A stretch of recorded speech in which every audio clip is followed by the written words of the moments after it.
ಆತ್ಮೀಯ ಸ್ಪರ್ಧಾರ್ಥಿಗಳೆಲ್ಲರಿಗೂ ನಮಸ್ಕಾರಗಳನ್ನು ತಿಳಿಸುತ್ತಾ ಇವತ್ತಿನ ಈ ಒಂದು ತರಗತಿಯನ್ನು ನಾವು ಆರಂಭಿಸೋಣ. ಆತ್ಮೀಯ ವೀಕ್ಷಕರೇ, ನಿಮ್ಮೆಲ್ಲರಲ್ಲೂ ಒಮ್ಮೆ ಕ್ಷಮೆ ಕೇಳ್ತೀನಿ.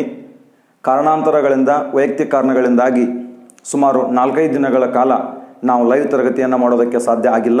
ಆದರೆ ನೀವ್ಯಾರು ಕ್ಲಾಸನ್ನು ನಿಲ್ಲಿಸಿಬಿಟ್ರು ಅಂತೇಳಿ ವರಿ ಮಾಡ್ಕೊಳ್ಬೇಕಾದ ಅವಶ್ಯಕತೆ ಏನಿಲ್ಲ. ಇವತ್ತಿನಿಂದ ಮತ್ತೆ ನಿರಂತರವಾಗಿ ತರಗತಿಗಳು ನಡೀತಾನೆ ಇರುತ್ತವೆ.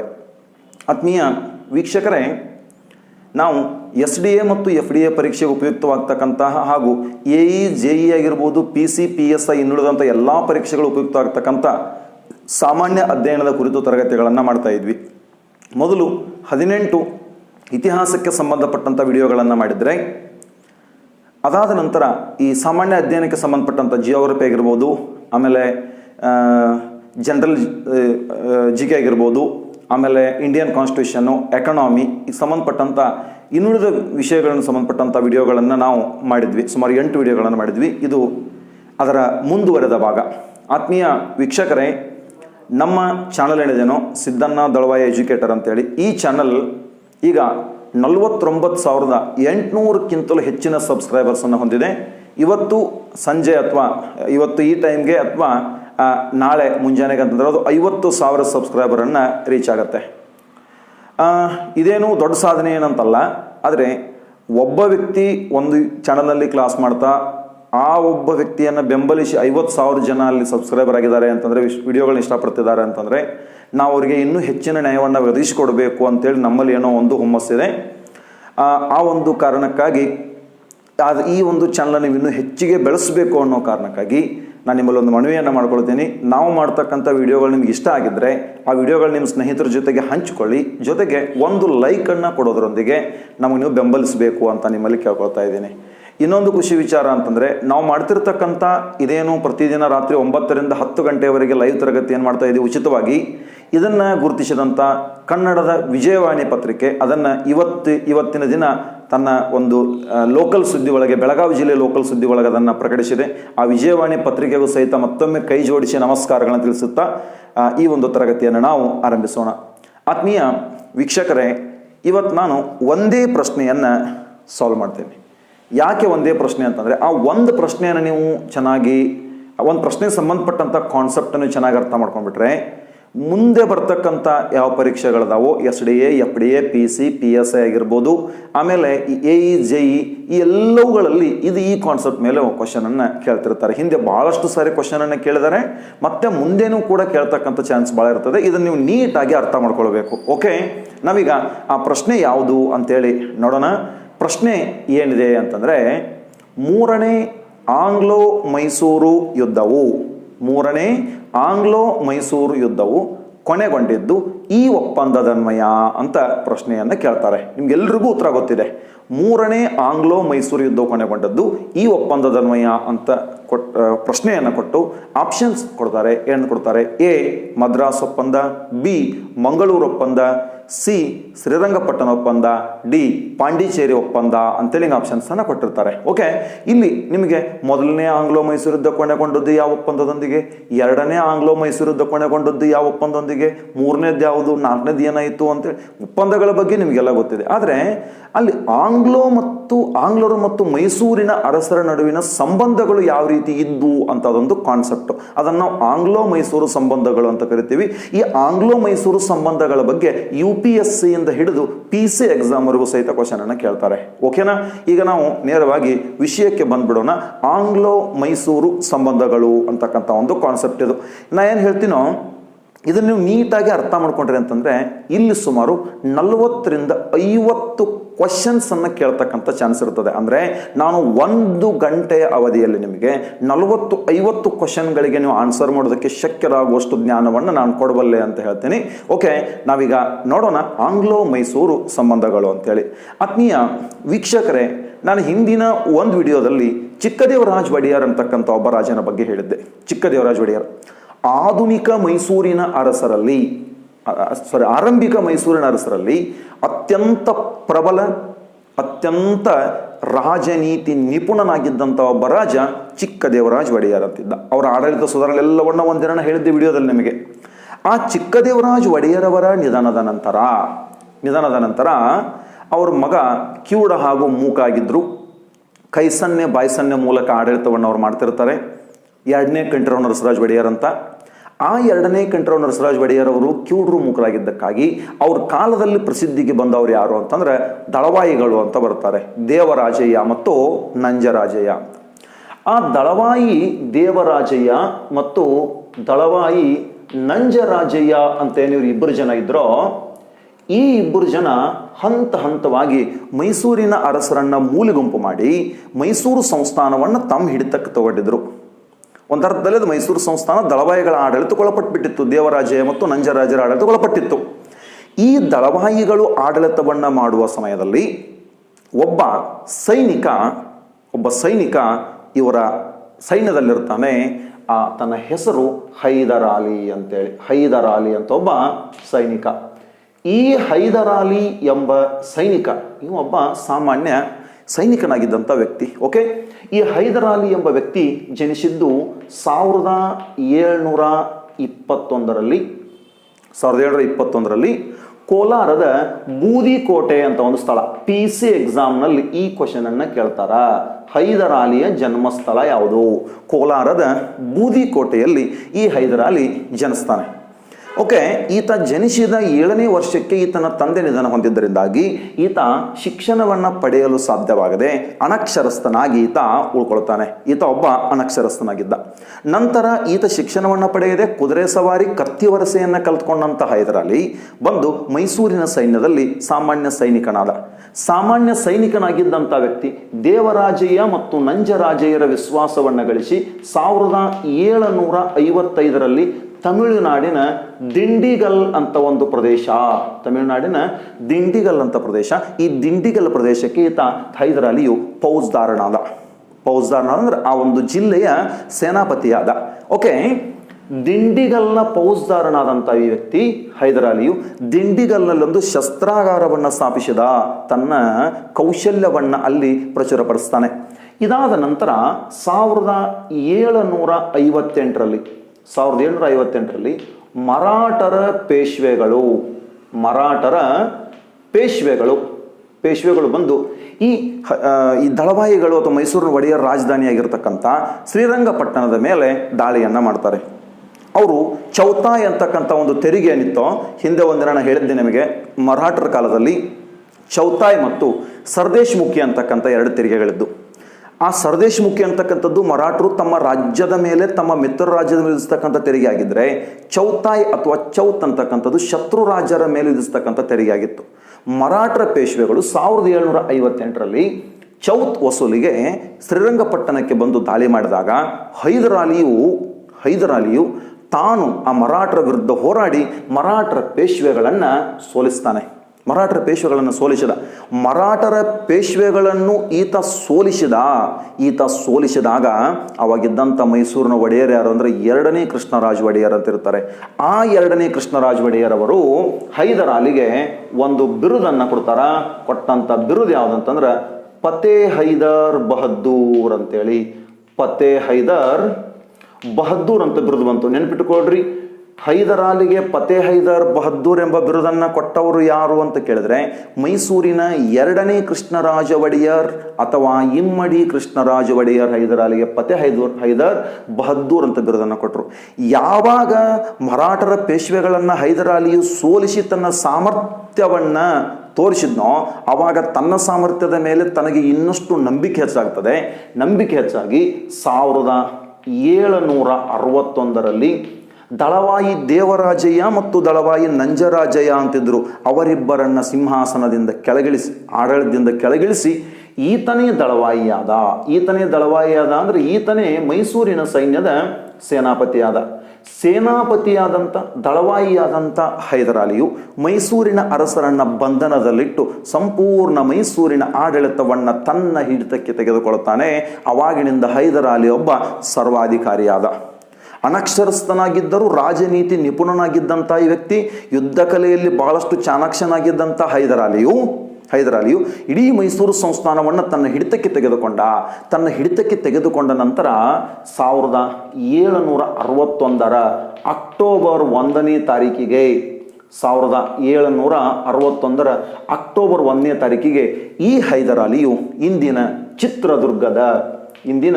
ಚಿತ್ರದುರ್ಗದ ಕೋಟೆಯ ಮೇಲೆ ದಾಳಿಯನ್ನು ಕೈಗೊಳ್ಳುತ್ತಾನೆ. ಚಿತ್ರದುರ್ಗದ ಕೋಟೆಯ ಮೇಲೆ ಈತ ದಾಳಿಯನ್ನು ಕೈಗೊಂಡಂಥ ಸಮಯದಲ್ಲಿ ಆ ಚಿತ್ರದುರ್ಗವನ್ನು ಆಳುತ್ತಿದ್ದಂಥ ರಾಜ ಯಾರು ಅಂತಂದ್ರೆ 5ನೇ ಮದಕರಿ ನಾಯಕ ಅಂತಿರ್ತಾನೆ. 5ನೇ ಮದಕರಿ ನಾಯಕ. ಎಸ್, ಆ ಕೋಟೆಗೊಬ್ಬ ಕಾವಲುಗಾರ ಇದ್ದ. ಆ ಮದಕರಿ ನಾಯಕನ ಕೋಟೆಯ ಕಾವಲುಗಾರ. ಆ ಕಾವಲುಗಾರ ಊಟಕ್ಕೆ ಹೋಗಿರ್ತಾನೆ. ಆತ ಊಟಕ್ಕೆ ಕುಳಿತಿದ್ದ, ಕತೆ ಎಲ್ಲರೂ ಗೊತ್ತಿದೆ ನಿಮಗೆ. ಆತ ಊಟಕ್ಕೆ ಕುಳಿತಿದ್ದ. ಆತನ ಹೆಂಡತಿ ಓಬವ್ವ ನೀರು ತರೋದಕ್ಕೆ ಬಂದಿದ್ರು ಊಟಕ್ಕೆ ಕೊಟ್ಟು. ಆ ಸಮಯದಲ್ಲಿ ಕೋಟೆಯ ಕಳ್ಳಗಿಂಡಿಯ ಮೂಲಕ ಈ ಹೈದರ್ ಅಲಿಯ ಸೈನಿಕರು ಕೋಟೆ ಒಳಗೆ ನುಗ್ಗುತ್ತಿರೋದನ್ನು ಕಂಡು ಆ ಒಬ್ಬವ ಒಣಕೆಯಿಂದ ಎಷ್ಟೋ ಜನ ಸೈನಿಕರನ್ನು ಹೊಡೆದು ಸಾಯಿಸಿದ್ರು ಅಂತ ನಿಮಗೆಲ್ಲ ಗೊತ್ತಿದೆ. ಆಗ ಊಟಕ್ಕೆ ಕುಳಿತಿರ್ತಕ್ಕಂಥ ಒಬ್ಬವನ ಗಂಡ ಇವಳು ಇನ್ನೂ ಯಾಕೆ ಬರಲಿಲ್ಲ ಅಂತೇಳಿ ಅಲ್ಲಿಗೆ ಬಂದು ನೋಡಿ, ಅಲ್ಲಿರ್ತಕ್ಕಂಥ ಹೆಣಗಳನ್ನು ನೋಡಿ ಗಾಯಗೊಂಡ ಸೈನಿಕರನ್ನು ನೋಡಿದಂಥ ಆತ ಕಹಳೆಯನ್ನು ಓದಿದಾಗ ಈ 5ನೇ ಮದಕರಿ ನಾಯಕನಿಗೂ ಮತ್ತು ಹೈದರ್ ಅಲಿಗೂ ಯುದ್ಧ ನಡೀತದೆ. ಈ ಯುದ್ಧದಲ್ಲಿ ಮದಕರಿ ನಾಯಕನ ಸೈನ್ಯವು ಹೈದರ್ ಅಲಿಯ ಸೈನ್ಯವನ್ನು ಸೋಲಿಸ್ತದೆ. ಇದು ನಿಮಗೆಲ್ಲ ಗೊತ್ತಿರಬೇಕಂತ ವಿಚಾರ. ಓಕೆ, ಇದನ್ನು ಅವಾಗ ಪ್ರಶ್ನೆ ಕೇಳ್ತಿರ್ತಾರೆ, ನೆನ್ಪಿಟ್ಕೊಳ್ಬೇಕು. ಇನ್ನು ಈತ ಅಂದರೆ ಹೈದರ್ ಅಲಿಯು 1766ರವರೆಗೆ ಸರ್ವಾಧಿಕಾರಿಯಾದ 1766ರವರೆಗೆ ಈತ ಸರ್ವಾಧಿಕಾರಿ ಅಂತ ನಿಮಗೆಲ್ಲರೂ ಗೊತ್ತಿದೆ.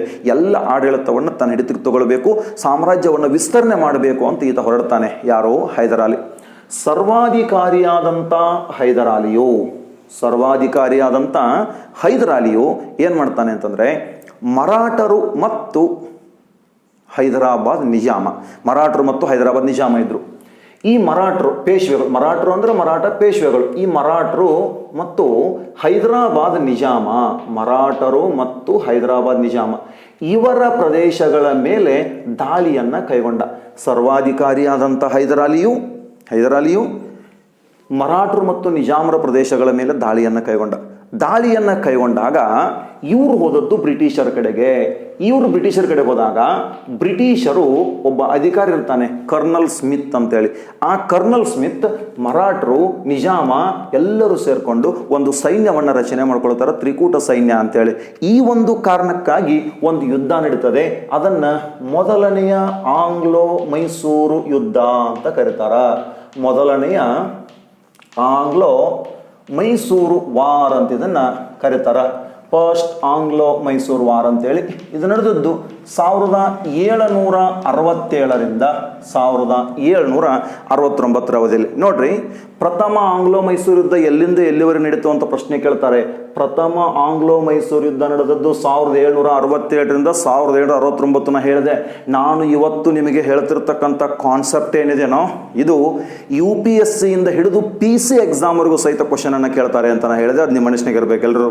ಓಕೆ, ಇಲ್ಲಿ ಕಾರಣ ಏನು ಪ್ರಥಮ ಆಂಗ್ಲೋ ಮೈಸೂರು ಯುದ್ಧಕ್ಕೆ ಅಂತಂದಾಗ, ಮುಖ್ಯವಾದ ಕಾರಣ ಸರ್ವಾಧಿಕಾರಿಯಾದ ಹೈದರ್ ಅಲಿಯು ಮರಾಠರು ಮತ್ತು ನಿಜಾಮನ ಪ್ರದೇಶಗಳ ಮೇಲೆ ದಾಳಿಯನ್ನು ಕೈಗೊಂಡಾಗ ಈ ಮರಾಠರು, ನಿಜಾಮ ಮತ್ತು ಬ್ರಿಟಿಷರು ಸೇರಿ ಈತನ ವಿರುದ್ಧ ತ್ರಿಕೂಟ ಸೈನ್ಯವನ್ನು ರಚಿಸಿದ್ದು ಈ ಯುದ್ಧಕ್ಕೆ ಕಾರಣ ಆಗ್ತದೆ. ಓಕೆ, ತ್ರಿಕೂಟ ಸೈನ್ಯ ರಚಿಸಿದ್ದು ಯುದ್ಧಕ್ಕೆ ಕಾರಣ ಆಯಿತು. ಓಕೆ, ಆದರೆ ಹೈದರ್ ಅಲಿಯು ಏಕಾಂಗಿಯಾಗಿ ಹೋರಾಡಿ ಈ ತ್ರಿಕೂಟ ಸೈನ್ಯವನ್ನು ಸೋಲಿಸ್ತಾನೆ. ಏಕಾಂಗಿಯಾಗಿ ಹೋರಾಡಿದಂಥ ಹೈದರ್ ಅಲಿ ತ್ರಿಕೂಟ ಸೈನ್ಯವನ್ನು ಸೋಲಿಸಿದ ಅಂದರೆ ಬ್ರಿಟಿಷರಿಗೆ ಸೋಲಾಯಿತು. ನೆನಪಿಟ್ಟುಕೊಡ್ರಿ, PC, PSI, SDA, FDA ಒಂದು ಆಗಾಗ ಕ್ವಶನ್ ಅನ್ನು ಕೇಳ್ತಿರ್ತಾರೆ. ಬ್ರಿಟಿಷ್ ಸೈನ್ಯವನ್ನು ಸೋಲಿಸಿದ ಭಾರತದ ಮೊಟ್ಟ ಮೊದಲ ದೇಶೀಯ ರಾಜ ಯಾರು ಅಂತ ಕೇಳ್ತಾರೆ. ಬ್ರಿಟಿಷರ ಸೈನ್ಯವನ್ನು ಸೋಲಿಸಿದ ಭಾರತದ ಮೊಟ್ಟ ಮೊದಲ ದೇಶೀಯ ರಾಜ ಯಾರು ಅಂತ ಕೇಳಿದಾಗ ಆತ ಹೈದರ್ ಅಲಿ ಆಗಿದ್ದ.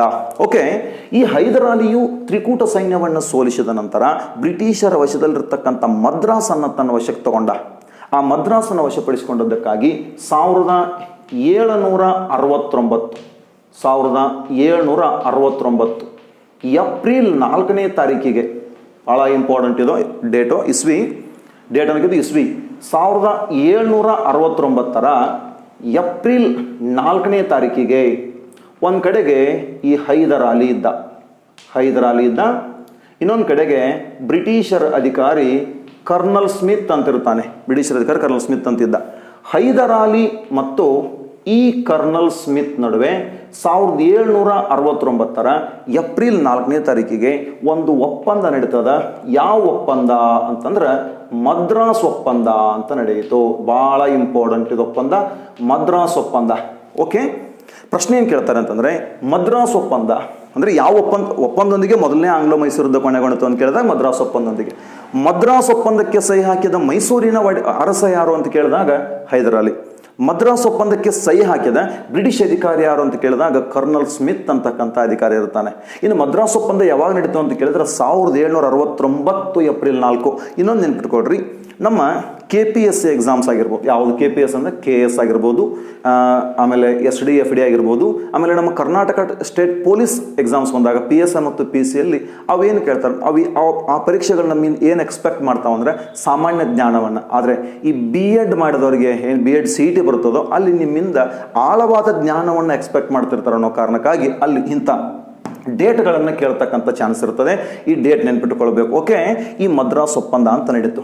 ಮದ್ರಾಸ್ ಒಪ್ಪಂದ ನಡೆಯುವುದರೊಂದಿಗೆ ಮೊದಲನೆಯ ಆಂಗ್ಲೋ ಮೈಸೂರು ಯುದ್ಧ ಕೊನೆಗೊಂಡಿತು. ಹಾಗಾದರೆ ಈ ಒಪ್ಪಂದದ ಕರಾರುಗಳೇನು ಅಂತಂದಾಗ ಮೊದಲನೇ ನೆನ್ಪಿಟ್ಟುಕೊಳ್ರಿ, ಪರಸ್ಪರ ಗೆದ್ದ ಪ್ರದೇಶಗಳ ಮರು ಹಸ್ತಾಂತರ ಆಗಬೇಕು. ಪರಸ್ಪರ ಗೆದ್ದ ಪ್ರದೇಶಗಳ ಮರುಹಸ್ತಾಂತರ ಆಗಬೇಕು ಅಂದರೆ ಬ್ರಿಟಿಷರ ವಶದಲ್ಲಿದ್ದಂಥ ಮದ್ರಾಸನ್ನು ಹೈದರ್ ಅಲಿ ಗೆದ್ದುಕೊಂಡಿದ್ದ. ಈಗ ಆತ ಮದ್ರಾಸನ್ನು ಬ್ರಿಟಿಷರಿಗೆ ಬಿಟ್ಟುಕೊಡಬೇಕಾಯಿತು. ಒಂದು. ಎರಡನೆಯದ್ದು ಭಾಳ ಮುಖ್ಯವಾದದ್ದು, ಇನ್ನು ಮುಂದೆ ಹೈದರ್ ಅಲಿಯ ಮೇಲೆ ಯಾರಾದರೂ ದಾಳಿ ಮಾಡಿದರೆ ಅವರಿಗೆ ಬ್ರಿಟಿಷರು ಅಂದರೆ ಹೈದರ್ ಅಲಿಗೆ ಬ್ರಿಟಿಷರು ಸೈನಿಕ ಸಹಾಯ ಮಾಡಬೇಕು. ಹೈದರ್ ಅಲಿಗೆ ಬ್ರಿಟಿಷರು ಸೈನಿಕ ಸಹಾಯ ಮಾಡಬೇಕು ಅಂತ ಕರಾರಾಯಿತು. ಇನ್ನೊಂದು ಮುಖ್ಯವಾದದ್ದು, ಪರಸ್ಪರ ಶತ್ರುಗಳಿಗೆ ಯಾರೂ ಸಹಾಯ ಮಾಡಬಾರದು ಅಂತ ಕರಾರಾಯಿತು. ಈ ಕರಾರಾಗೋದ್ರೊಂದಿಗೆ ಈ ಮೊದಲನೇ ಆಂಗ್ಲೋ ಮೈಸೂರು ಯುದ್ಧ ಕೊನೆಗೊಳ್ಳುತ್ತದೆ. ಓಕೆ, ಈ ಯುದ್ಧ ಏನೋ ಕೊನೆಗೊಂಡಿತು. ಆದರೆ ನಿಜವಾಗಿಯೂ ಇದೇನು ಮದ್ರಾಸ್ ಒಪ್ಪಂದ ಆಯಿತು, ಈ ಮದ್ರಾಸ್ ಒಪ್ಪಂದದಿಂದ ಹಿನ್ನಡೆಯಾದದ್ದು ಮಾತ್ರ ಬ್ರಿಟಿಷರಿಗೆ ಹಿನ್ನಡೆಯಾಗಿತ್ತು.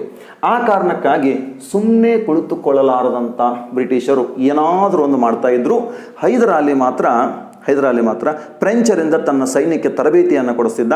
ಫ್ರೆಂಚರಿಂದ ಸೈನ್ಯಕ್ಕೆ ತರಬೇತಿ ಕೊಡಿಸೋದಲ್ಲದೆ ಫ್ರೆಂಚರ ಜೊತೆಗೆ ಒಳ್ಳೆಯ ಸಂಬಂಧವನ್ನು ಸಹಿತ ಆತ ಇಟ್ಕೊಂಡಿದ್ದ. ಓಕೆ, ಏನಾಗ್ತದೆ ಅಂತಂದರೆ 1771 ಮರಾಠರ ಪೇಶ್ವೆಗಳು ಬಂದು, ಭಾಳ ಇಂಪಾರ್ಟೆಂಟ್ ಪಾಯಿಂಟ್ ಇದು, 1771 ಮರಾಠರ ಪೇಶ್ವೆಗಳು ಬಂದು ಹೈದರ್ ಅಲಿಯ ಮೇಲೆ ದಾಳಿಯನ್ನು ಕೈಗೊಳ್ಳುತ್ತಾರೆ. ನೆನಪಿರಲಿ, ಮರಾಠರ ಪೇಶ್ವೆಗಳು ಬಂದು ಹೈದರ್ ಅಲಿಯ ಮೇಲೆ ದಾಳಿಯನ್ನು ಕೈಗೊಂಡಿದ್ದಾವಾಗ 1771.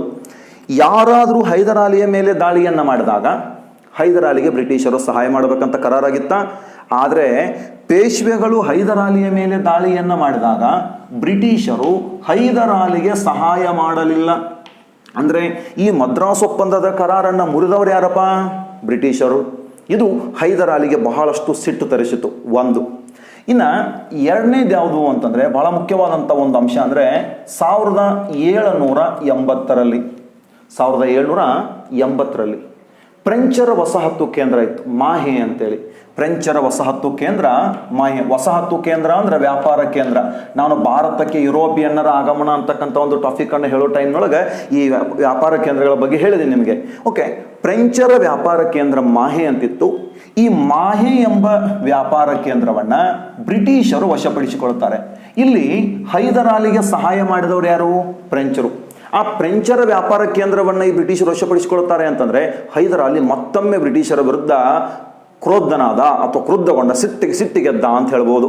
ಈ ಎರಡು ಮುಖ್ಯವಾದ ಕಾರಣಗಳಿಂದಾಗಿ ಬಹಳಷ್ಟು ಸಿಟ್ಟಾದಂಥ ಹೈದರ್ ಅಲಿ ಬ್ರಿಟಿಷರ ಮೇಲೆ ಯುದ್ಧವನ್ನು ಸಾರ್ತಾನೆ. ಈ ಎರಡು ಕಾರಣಗಳಿಗಾಗಿ ನಡೆದಂಥ ಯುದ್ಧ ಎರಡನೆಯ ಆಂಗ್ಲೋ ಮೈಸೂರು ಯುದ್ಧ ಅಂತೇಳಿ.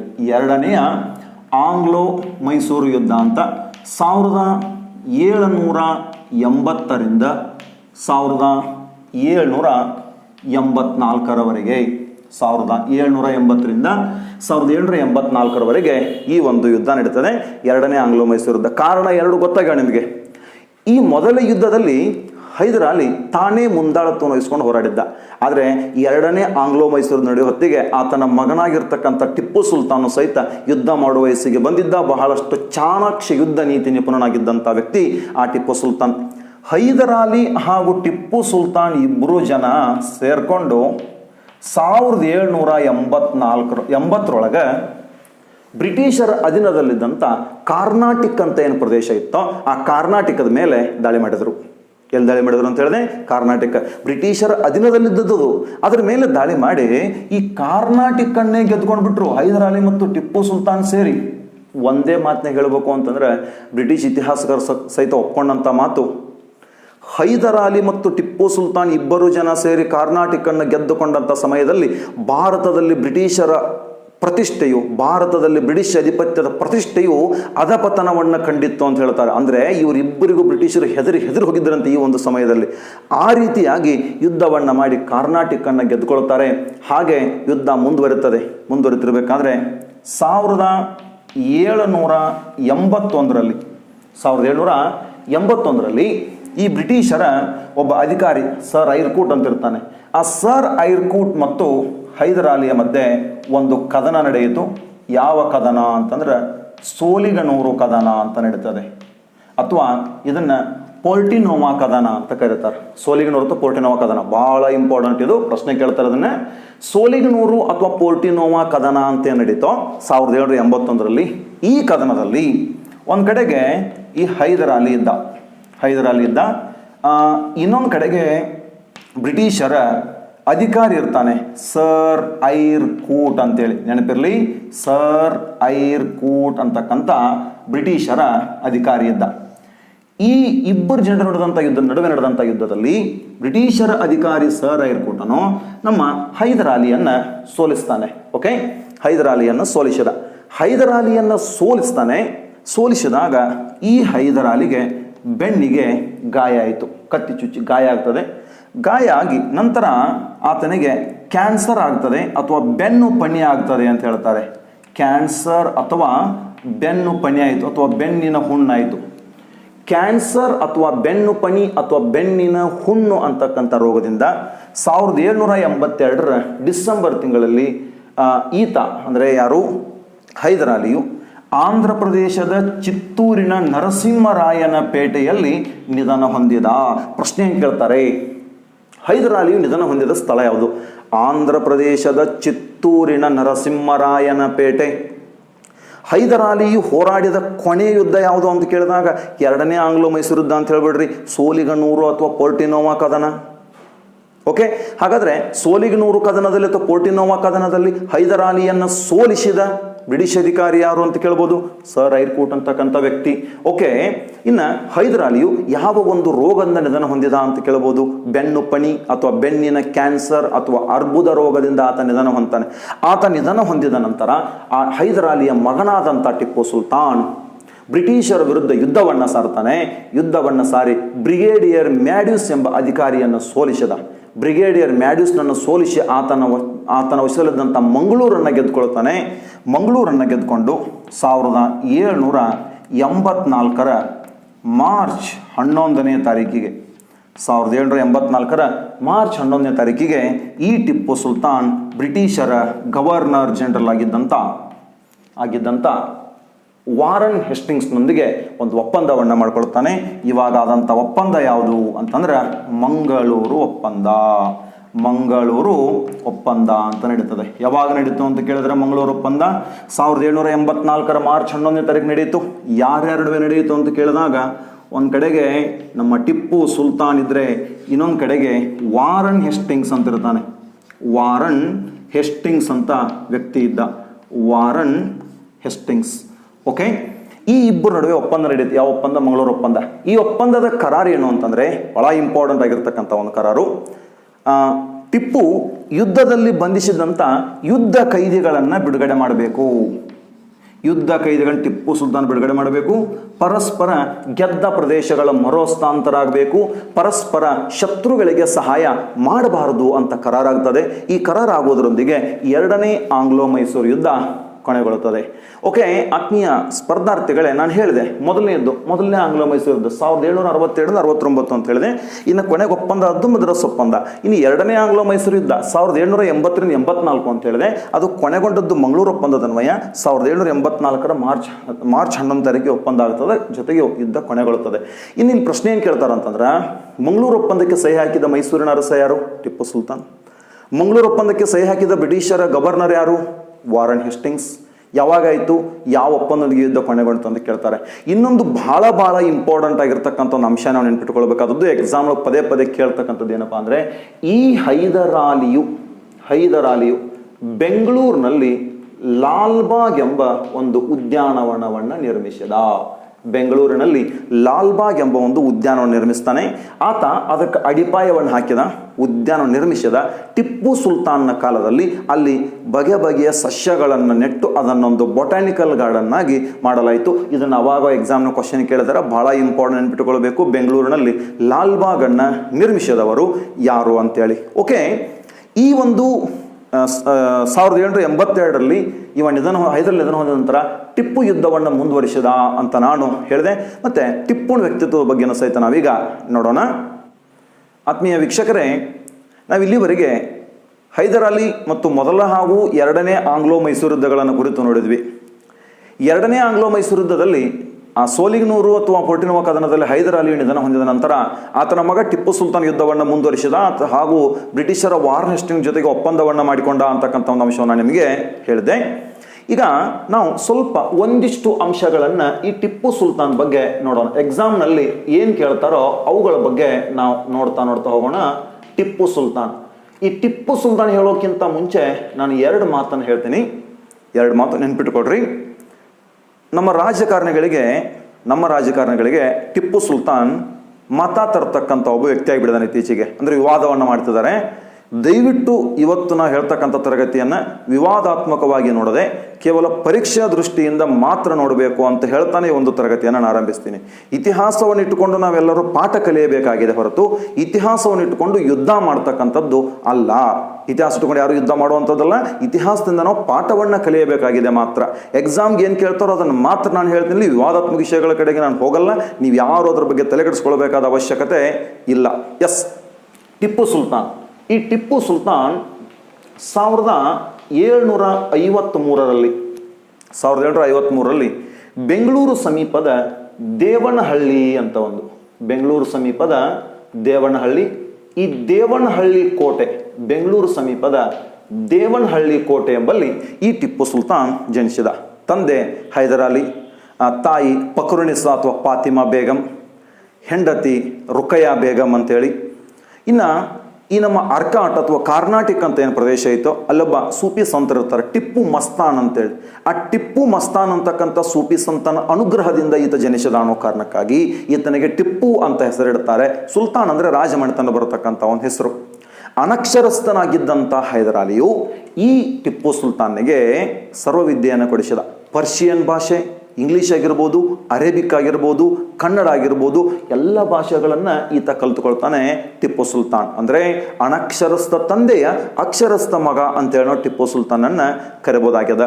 ಎಸ್, ಈ ಟಿಪ್ಪು ಸುಲ್ತಾನನು ಚಿಕ್ಕವನಾಗಿದ್ದಾಗಿನಿಂದಲೇ ಕುದುರೆ ಸವಾರಿ, ಕತ್ತಿ ವರಸೆ ಆಗಿರ್ಬೋದು, ಆಡಳಿತದಲ್ಲಿ ಸಹಿತ ಪಾಲ್ಗೊಳ್ಳೋದ್ರಿಂದ ಹಿಡಿದು ಸರ್ವ ಕಾರ್ಯವನ್ನು ಮಾಡ್ತಾ ಒಬ್ಬ ರಾಜನಿಗೆ ಏನೇನು ಗುಣಗಳು ಬೇಕೋ ಎಲ್ಲವನ್ನು ಈತ ತನ್ನಲ್ಲಿ ಬೆಳೆಸ್ಕೊಳ್ತಾನೆ.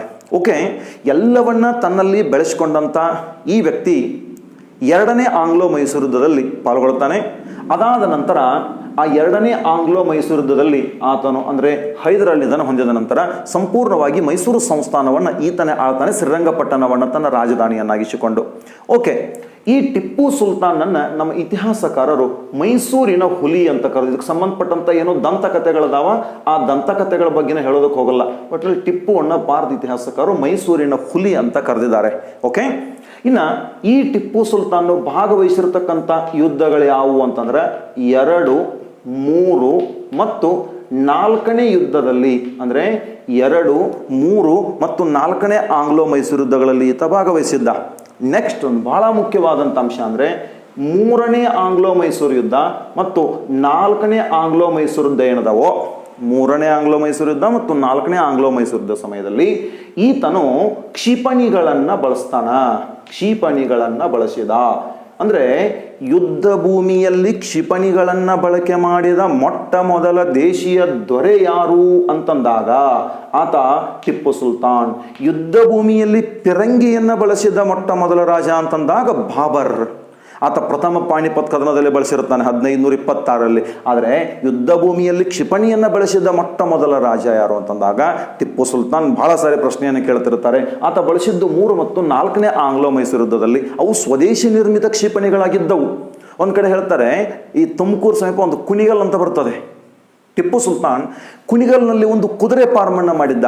ಆ ಕುದುರೆ ಫಾರ್ಮನ್ನು ಮಾಡಿ ಅಲ್ಲಿ ಕ್ಷಿಪಣಿಗಳನ್ನು ತಯಾರಿಸಿದ್ದ ಬ್ರಿಟಿಷರದ್ದನ್ನು ಕಣ್ಣು ತಪ್ಪಿಸೋ ಸಲುವಾಗಿ, ಅವರು ದಾರಿ ತಪ್ಪಿಸೋ ಸಲುವಾಗಿ ಅಂತ ಹೇಳ್ತಿರ್ತಾರೆ. ಎಸ್, ಇನ್ನು ಈ ಟಿಪ್ಪು ಸುಲ್ತಾನನು ತನ್ನ ಆಡಳಿತಾವಧಿಯಲ್ಲಿ ತನ್ನ ರಾಜ್ಯಕ್ಕಾಗಿಯೇ ಪ್ರತ್ಯೇಕವಾದಂಥ ಒಂದು ಕ್ಯಾಲೆಂಡರನ್ನು ಆರಂಭಿಸಿದ. ಬಹಳ ಇಂಪಾರ್ಟೆಂಟ್ ಇದು. ತನ್ನ ರಾಜ್ಯಕ್ಕಾಗಿಯೇ ಪ್ರತ್ಯೇಕವಾದ ಕ್ಯಾಲೆಂಡರನ್ನು ಆರಂಭಿಸಿದ ಮೊಟ್ಟ ಮೊದಲ ದೇಶೀಯ ದೊರೆ ಯಾರು ಅಂತ ಒಂದು ಪ್ರಶ್ನೆಯನ್ನು ಕೇಳಿದರೆ ನೆನಪಿರಲಿ, ಟಿಪ್ಪು ಸುಲ್ತಾನ್. ತನ್ನ ರಾಜ್ಯಕ್ಕಾಗಿಯೇ ಪ್ರತ್ಯೇಕವಾದ ತೂಕದ ಕಲ್ಲುಗಳನ್ನು ಜಾರಿಗೆ ತರ್ತಾನೆ. ಪ್ರತ್ಯೇಕವಾದ ತೂಕವನ್ನು ಮಾಡೋದಕ್ಕೆ ಮಾಪನಗಳಿರ್ತಾವಲ್ಲ, ಮಾಪನಗಳು ಸೇರು ಅಂತ ಹೇಳ್ತಿರ್ತೇವೆ ನಾವು. ಆ ಮಾಪನಗಳನ್ನು ಜಾರಿಗೆ ತರ್ತಾನೆ. ತನ್ನ ರಾಜ್ಯಕ್ಕಾಗಿ ಪ್ರತ್ಯೇಕವಾದ ಮಾಪನಗಳನ್ನು ಜಾರಿಗೆ ತಂದಿದ್ದ. ಆಮೇಲೆ ತನ್ನ ರಾಜ್ಯವನ್ನು 37 ಪ್ರಾಂತ್ಯಗಳನ್ನಾಗಿ ಮಾಡಿದ್ದ. ಆ 37 ಪ್ರಾಂತ್ಯಗಳನ್ನು ಅಸಪ್ಗಳು ಎಂದು ಕರೆಯುತ್ತಿದ್ದ. 37 ಪ್ರಾಂತ್ಯಗಳನ್ನು ಅಸಪ್ಗಳು ಎಂದು ಕರೆಯುತ್ತಿದ್ದ. ನೆನಪಿರಲಿ, ಟಿಪ್ಪು ಸುಲ್ತಾನ್ನ ಕಾಲದಲ್ಲಿ ಪ್ರಾಂತ್ಯಗಳನ್ನು ಏನೆಂದು ಕರೆಯಲಾಗುತ್ತಿತ್ತು ಅಂತ ಕೇಳಿದ್ರೆ ಅಸಪ್ಗಳು ಎಂದು ಕರೆಯಲಾಗುತ್ತಿತ್ತು. ಎಷ್ಟು ಅಸಪ್ಗಳಿದ್ದು ಅಂತ ಕೇಳಿದ್ರೆ 37 ಅಸಪ್ಗಳಿದ್ದು ಅಂತ ಅಂಶ ಗೊತ್ತಿರಬೇಕು. ಎಸ್, ಅದಲ್ಲದೆ ಇನ್ನೊಂದು ಮುಖ್ಯವಾದಂಥ ಅಂಶ ಅಂತಂದರೆ ಭಾರತದಲ್ಲಿ, ಅದು ವಿಶೇಷವಾಗಿ ನಮ್ಮ ಕರ್ನಾಟಕದಲ್ಲಿ ಈ ರೇಷ್ಮೆ ಬೆಳೆಯನ್ನು ಪರಿಚಯಿಸಿದವನು ಯಾರು ಅಂತಂದಾಗ ಟಿಪ್ಪು ಸುಲ್ತಾನ್. ನೋಡ್ರಿ, ಇವತ್ತು ಕರ್ನಾಟಕದಲ್ಲಿ ಅತಿ ಹೆಚ್ಚು ರೇಷ್ಮೆ ಉತ್ಪಾದನೆ ಆಗೋದು. ಇವಾಗ ಹಿಂದಿನ ಒಂದು ವಿಡಿಯೋದಲ್ಲಿ ನಿಮ್ಗೆ ಹೇಳಿದ್ದೆ ರೇಷ್ಮೆ ಬೆಳೆಯ ಬಗ್ಗೆ. ಓಕೆ, ಆ ರೇಷ್ಮೆ ಬೆಳೆಯನ್ನು ನಮ್ಮ ದೇಶಕ್ಕೆ ಪರಿಚಯಿಸಿದವನು ಯಾರು ಅಂದ್ರೆ ಟಿಪ್ಪು ಸುಲ್ತಾನ್. ಇದಕ್ಕಿಂತ ಮುಂಚೆ ವಿಜಯನಗರದ ಅರಸರ ಕಾಲದಲ್ಲಿ ಚೀನಾದಿಂದ ರೇಷ್ಮೆ ಆಮದಾಗ್ತಿತ್ತು. ಆದರೆ ಇಲ್ಲಿಯೇ ರೇಷ್ಮೆ ಬೆಳೆಯನ್ನು ಆರಂಭಿಸಿದವನು ಯಾರು ಅಂತಂದಾಗ ಟಿಪ್ಪು ಸುಲ್ತಾನ್. ಮಾರ್ಕ್ ಕಬ್ಬನ್ ಅಂತಕ್ಕಂಥ ಒಬ್ಬ ಮೈಸೂರಿನ ಕಮಿಷನರ್ ಬರ್ತಾನೆ. ಆ ಕಮಿಷನರ್ ಕಾಲದಲ್ಲಿ ರೇಷ್ಮೆ ಬೆಳೆಗೆ ಬಹಳಷ್ಟು ಪ್ರೋತ್ಸಾಹ ಸಿಗುತ್ತದೆ. ಆ ಪ್ರೋತ್ಸಾಹ ಸಿಗೋದ್ರೊಂದಿಗೆ ಬಹಳಷ್ಟು ರೇಷ್ಮೆ ಬೆಳೆ ನಮ್ಮಲ್ಲಿ ಕರ್ನಾಟಕದಲ್ಲಿ ರೇಷ್ಮೆ ಉತ್ಪಾದನೆ ಜಾಸ್ತಿ ಆಗ್ತಾ ಹೋಗ್ತದೆ. ಇದೊಂದು ಟಿಪ್ಪು ಸುಲ್ತಾನ್ನ ಅತಿ ಮುಖ್ಯವಾಗಿರ್ತಕ್ಕಂಥ ಕೊಡುಗೆ. ಇನ್ನೊಂದು, ಈ ಟಿಪ್ಪುಗೆ ಸಂಬಂಧಪಟ್ಟಂಥ ಒಂದು ಅರಮನೆ ಇದೆ ಶ್ರೀರಂಗಪಟ್ಟಣದಲ್ಲಿ ಟಿಪ್ಪುಗೆ ಸಂಬಂಧಪಟ್ಟಂಥ ಒಂದು ಅರಮನೆ. ಯಾವ ಅರಮನೆ ಅಂತಂದ್ರೆ ದರಿಯಾ ದೌಲತ್ ಅಂತಕ್ಕಂಥ ಒಂದು ಅರಮನೆ ಇದೆ. ಯಾವುದು? ದರಿಯಾ ದೌಲತ್, ಅಥವಾ ಇದನ್ನ ದರಿಯಾ ದೌಲತ್ ಬಾಗ್ ಅಂತ ಕರೀತಾರೆ. ನೆನಪಿರಲಿ, ದರಿಯಾ ದೌಲತ್ ಬಾಗ್ ಅಂತ ಇದನ್ನ ಕರೆದರು. ಬಹಳ ಮುಖ್ಯವಾದಂಥ ಅಂಶ ಇದು. ಓಕೆ, ಈ ದರಿಯಾ ದೌಲತ್ ಬಾಗ್ ಎಲ್ಲಿದೆ ಅಂತ ಕ್ವಶನ್ ಕೇಳ್ತಾರೆ. ಇದು ಟಿಪ್ಪುವಿನ ರಾಜಧಾನಿಯಾಗಿರ್ತಕ್ಕಂಥ ಶ್ರೀರಂಗಪಟ್ಟಣದಲ್ಲಿದೆ. ಒಂದು ಅಂಶ. ದರಿಯಾ ದೌಲತ್ ಬಾಗ್ ಯಾರಿಗೆ ಸಂಬಂಧಿಸಿರುವುದು ಅಂತ ಕೇಳಿದ್ರೆ ಅದು ಸಂಬಂಧಿಸಿರುವುದು ಟಿಪ್ಪು ಸುಲ್ತಾನ್ಗೆ. ಅದು ಮುಖ್ಯವಾದ ಅಂಶ. ಇದನ್ನು ನಿರ್ಮಿಸಿದವರು ಯಾರು ಅಂತ ಕೇಳಿದ್ರೆ ಹೈದರಲ್ಲಿ ನಿರ್ಮಿಸಿದ. ಇದನ್ನು ಯಾರಿಗಾಗಿ? ತನ್ನ ಮಗನಿಗಾಗಿ. ಇದು ಟಿಪ್ಪು ಸುಲ್ತಾನನ ಬೇಸಿಗೆ ಅರಮನೆ ಅಂತ ನಾವು ಹೇಳಬೇಕು. ಇದು ಟಿಪ್ಪು ಸುಲ್ತಾನನ ಬೇಸಿಗೆ ಅರಮನೆ. ಆಮೇಲೆ ಈ ಟಿಪ್ಪು ಸುಲ್ತಾನ್ ಯುದ್ಧಗಳಲ್ಲಿ, ಯಾವ ಯುದ್ಧಗಳಲ್ಲಿ ಪಾಲ್ಗೊಂಡ ಅಂತಕ್ಕಂಥ ಅಂಶಗಳನ್ನು ನಾವು ನೋಡೋಣ. ನಾನಿಲ್ಲಿ ಒಂದು ಒಪ್ಪಂದವನ್ನು ಹೇಳಿದೆ ಈಗಾಗಲೇ. ಯಾವ ಒಪ್ಪಂದ ಅಂದರೆ ಮಂಗಳೂರು ಒಪ್ಪಂದ. ಆ ಮಂಗಳೂರು ಒಪ್ಪಂದ 1784 ಮಾರ್ಚ್ 11 ತಾರೀಕಾಗಿತ್ತು. ಮಂಗಳೂರು ಒಪ್ಪಂದದ ಕರಾರೇನು? ಟಿಪ್ಪು ಯುದ್ಧ ಕೈದಿಗಳನ್ನು ಬಿಡುಗಡೆ ಮಾಡಬೇಕಪ್ಪ. ಒಂದು, ಪರಸ್ಪರ ಗೆದ್ದ ಪ್ರದೇಶಗಳ ಮರು ಹಸ್ತಾಂತರ ಆಗಬೇಕು, ಪರಸ್ಪರ ಶತ್ರುಗಳಿಗೆ ಸಹಾಯ ಮಾಡಬಾರ್ದು ಅಂತಾಗಿತ್ತು. ಆದರೆ ಟಿಪ್ಪು ಏನು ಮಾಡ್ತಾನೆ? ಕ್ಷಿಪಣಿಗಳನ್ನು ಸಿದ್ಧಪಡಿಸಿದ. ಫ್ರೆಂಚರಿಂದ ತನ್ನ ಸೈನ್ಯಕ್ಕೆ ತರಬೇತಿಯನ್ನು ಕೊಡಿಸಿದ. ಯಾರು? ಟಿಪ್ಪು ಸುಲ್ತಾನ್. ಎಸ್, ಇದಾದ ನಂತರ ಇನ್ನೊಂದು ಮುಖ್ಯವಾದಂಥದ್ದು ಏನಾಗ್ತದ ಅಂತಂದ್ರೆ, ಫ್ರಾನ್ಸ್ ದೇಶದಲ್ಲೊಬ್ಬ ರಾಜ ಇರ್ತಾನೆ. ಯಾರು ಅಂತಂದ್ರೆ 16ನೇ ಲೂಯಿ. ಫ್ರಾನ್ಸ್ನ ರಾಜ 16ನೇ ಲೂಯಿ. ಫ್ರಾನ್ಸ್ನ ರಾಜ 16ನೇ ಲೂಯಿಯಿಂದ ಟಿಪ್ಪು ಸುಲ್ತಾನನು ಸಹಾಯವನ್ನು ಕೇಳ್ತಾನೆ. ಓಕೆ, 1789 ಟಿಪ್ಪು ಸುಲ್ತಾನ್ ಫ್ರಾನ್ಸ್ನ ರಾಜ 16 ಲೂಯಿಯಿಂದ ಸಹಾಯವನ್ನು ಕೇಳಿದ್ದ. ಫ್ರೆಂಚರು ಬ್ರಿಟಿಷರ ಬದ್ಧ ವೈರಿಗಳು, ಅವರಿಂದ ಇವ ಸಹಾಯ ಕೇಳಕತ್ತಾನ ಫ್ರೆಂಚರಿಂದ ಅಂದರೆ ಬ್ರಿಟಿಷರಿಗೆ ಹೆಂಗಾಗಿರಬಾರ್ದು ಭಾರತದಲ್ಲಿದ್ದವರಿಗೆ. ಎಸ್, ಇದು ಬ್ರಿಟಿಷರಿಗೆ ಸಿಟ್ಟು ತರಿಸಿತು ಒಂದು ಅಂಶ. ಇನ್ನು ಎರಡನೇದು, ಟಿಪ್ಪು ಸುಲ್ತಾನನು ಮಂಗಳೂರು ಒಪ್ಪಂದದ ಕರಾರಿನಂತೆ ಯುದ್ಧ ಕೈದಿಗಳನ್ನು ಬಿಡುಗಡೆ ಮಾಡಲಿಲ್ಲ. ಮಂಗಳೂರು ಒಪ್ಪಂದದ ಕರಾರಿನಂತೆ ಯುದ್ಧ ಕೈದಿಗಳನ್ನು ಬಿಡುಗಡೆ ಮಾಡಲಿಲ್ಲ ಯಾರು? ಟಿಪ್ಪು ಸುಲ್ತಾನ್. ಇದು ಎರಡನೇ ಒಂದು ಮುಖ್ಯವಾದ ಕಾರಣ ಆಯಿತು. ಮೂರನೇದು ಅಂತಂದ್ರೆ, ಟಿಪ್ಪು ಸುಲ್ತಾನ್ ಅಫಘಾನಿಸ್ತಾನದ ಸುಲ್ತಾನರಿಂದ, ಟರ್ಕಿಯ ಸುಲ್ತಾನರಿಂದ ಸಹಾಯವನ್ನು ಕೇಳಿದ.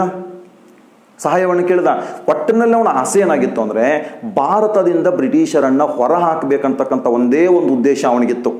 ಆ ಉದ್ದೇಶಕ್ಕಾಗಿ ಯುದ್ಧ ಕೈದಿಗಳನ್ನು ಬಿಡುಗಡೆ ಮಾಡಲಿಲ್ಲ, ಅಫಘಾನಿಸ್ತಾನ ಸಹಾಯವನ್ನು ಕೇಳಿದ, ಫ್ರೆಂಚರಿಂದ ಸಹಾಯವನ್ನು ಕೇಳಿದ. ಆದರೆ 1789ರಲ್ಲಿ ಫ್ರಾನ್ಸ್ ಕ್ರಾಂತಿ ಸಂಭವಿಸಿತು.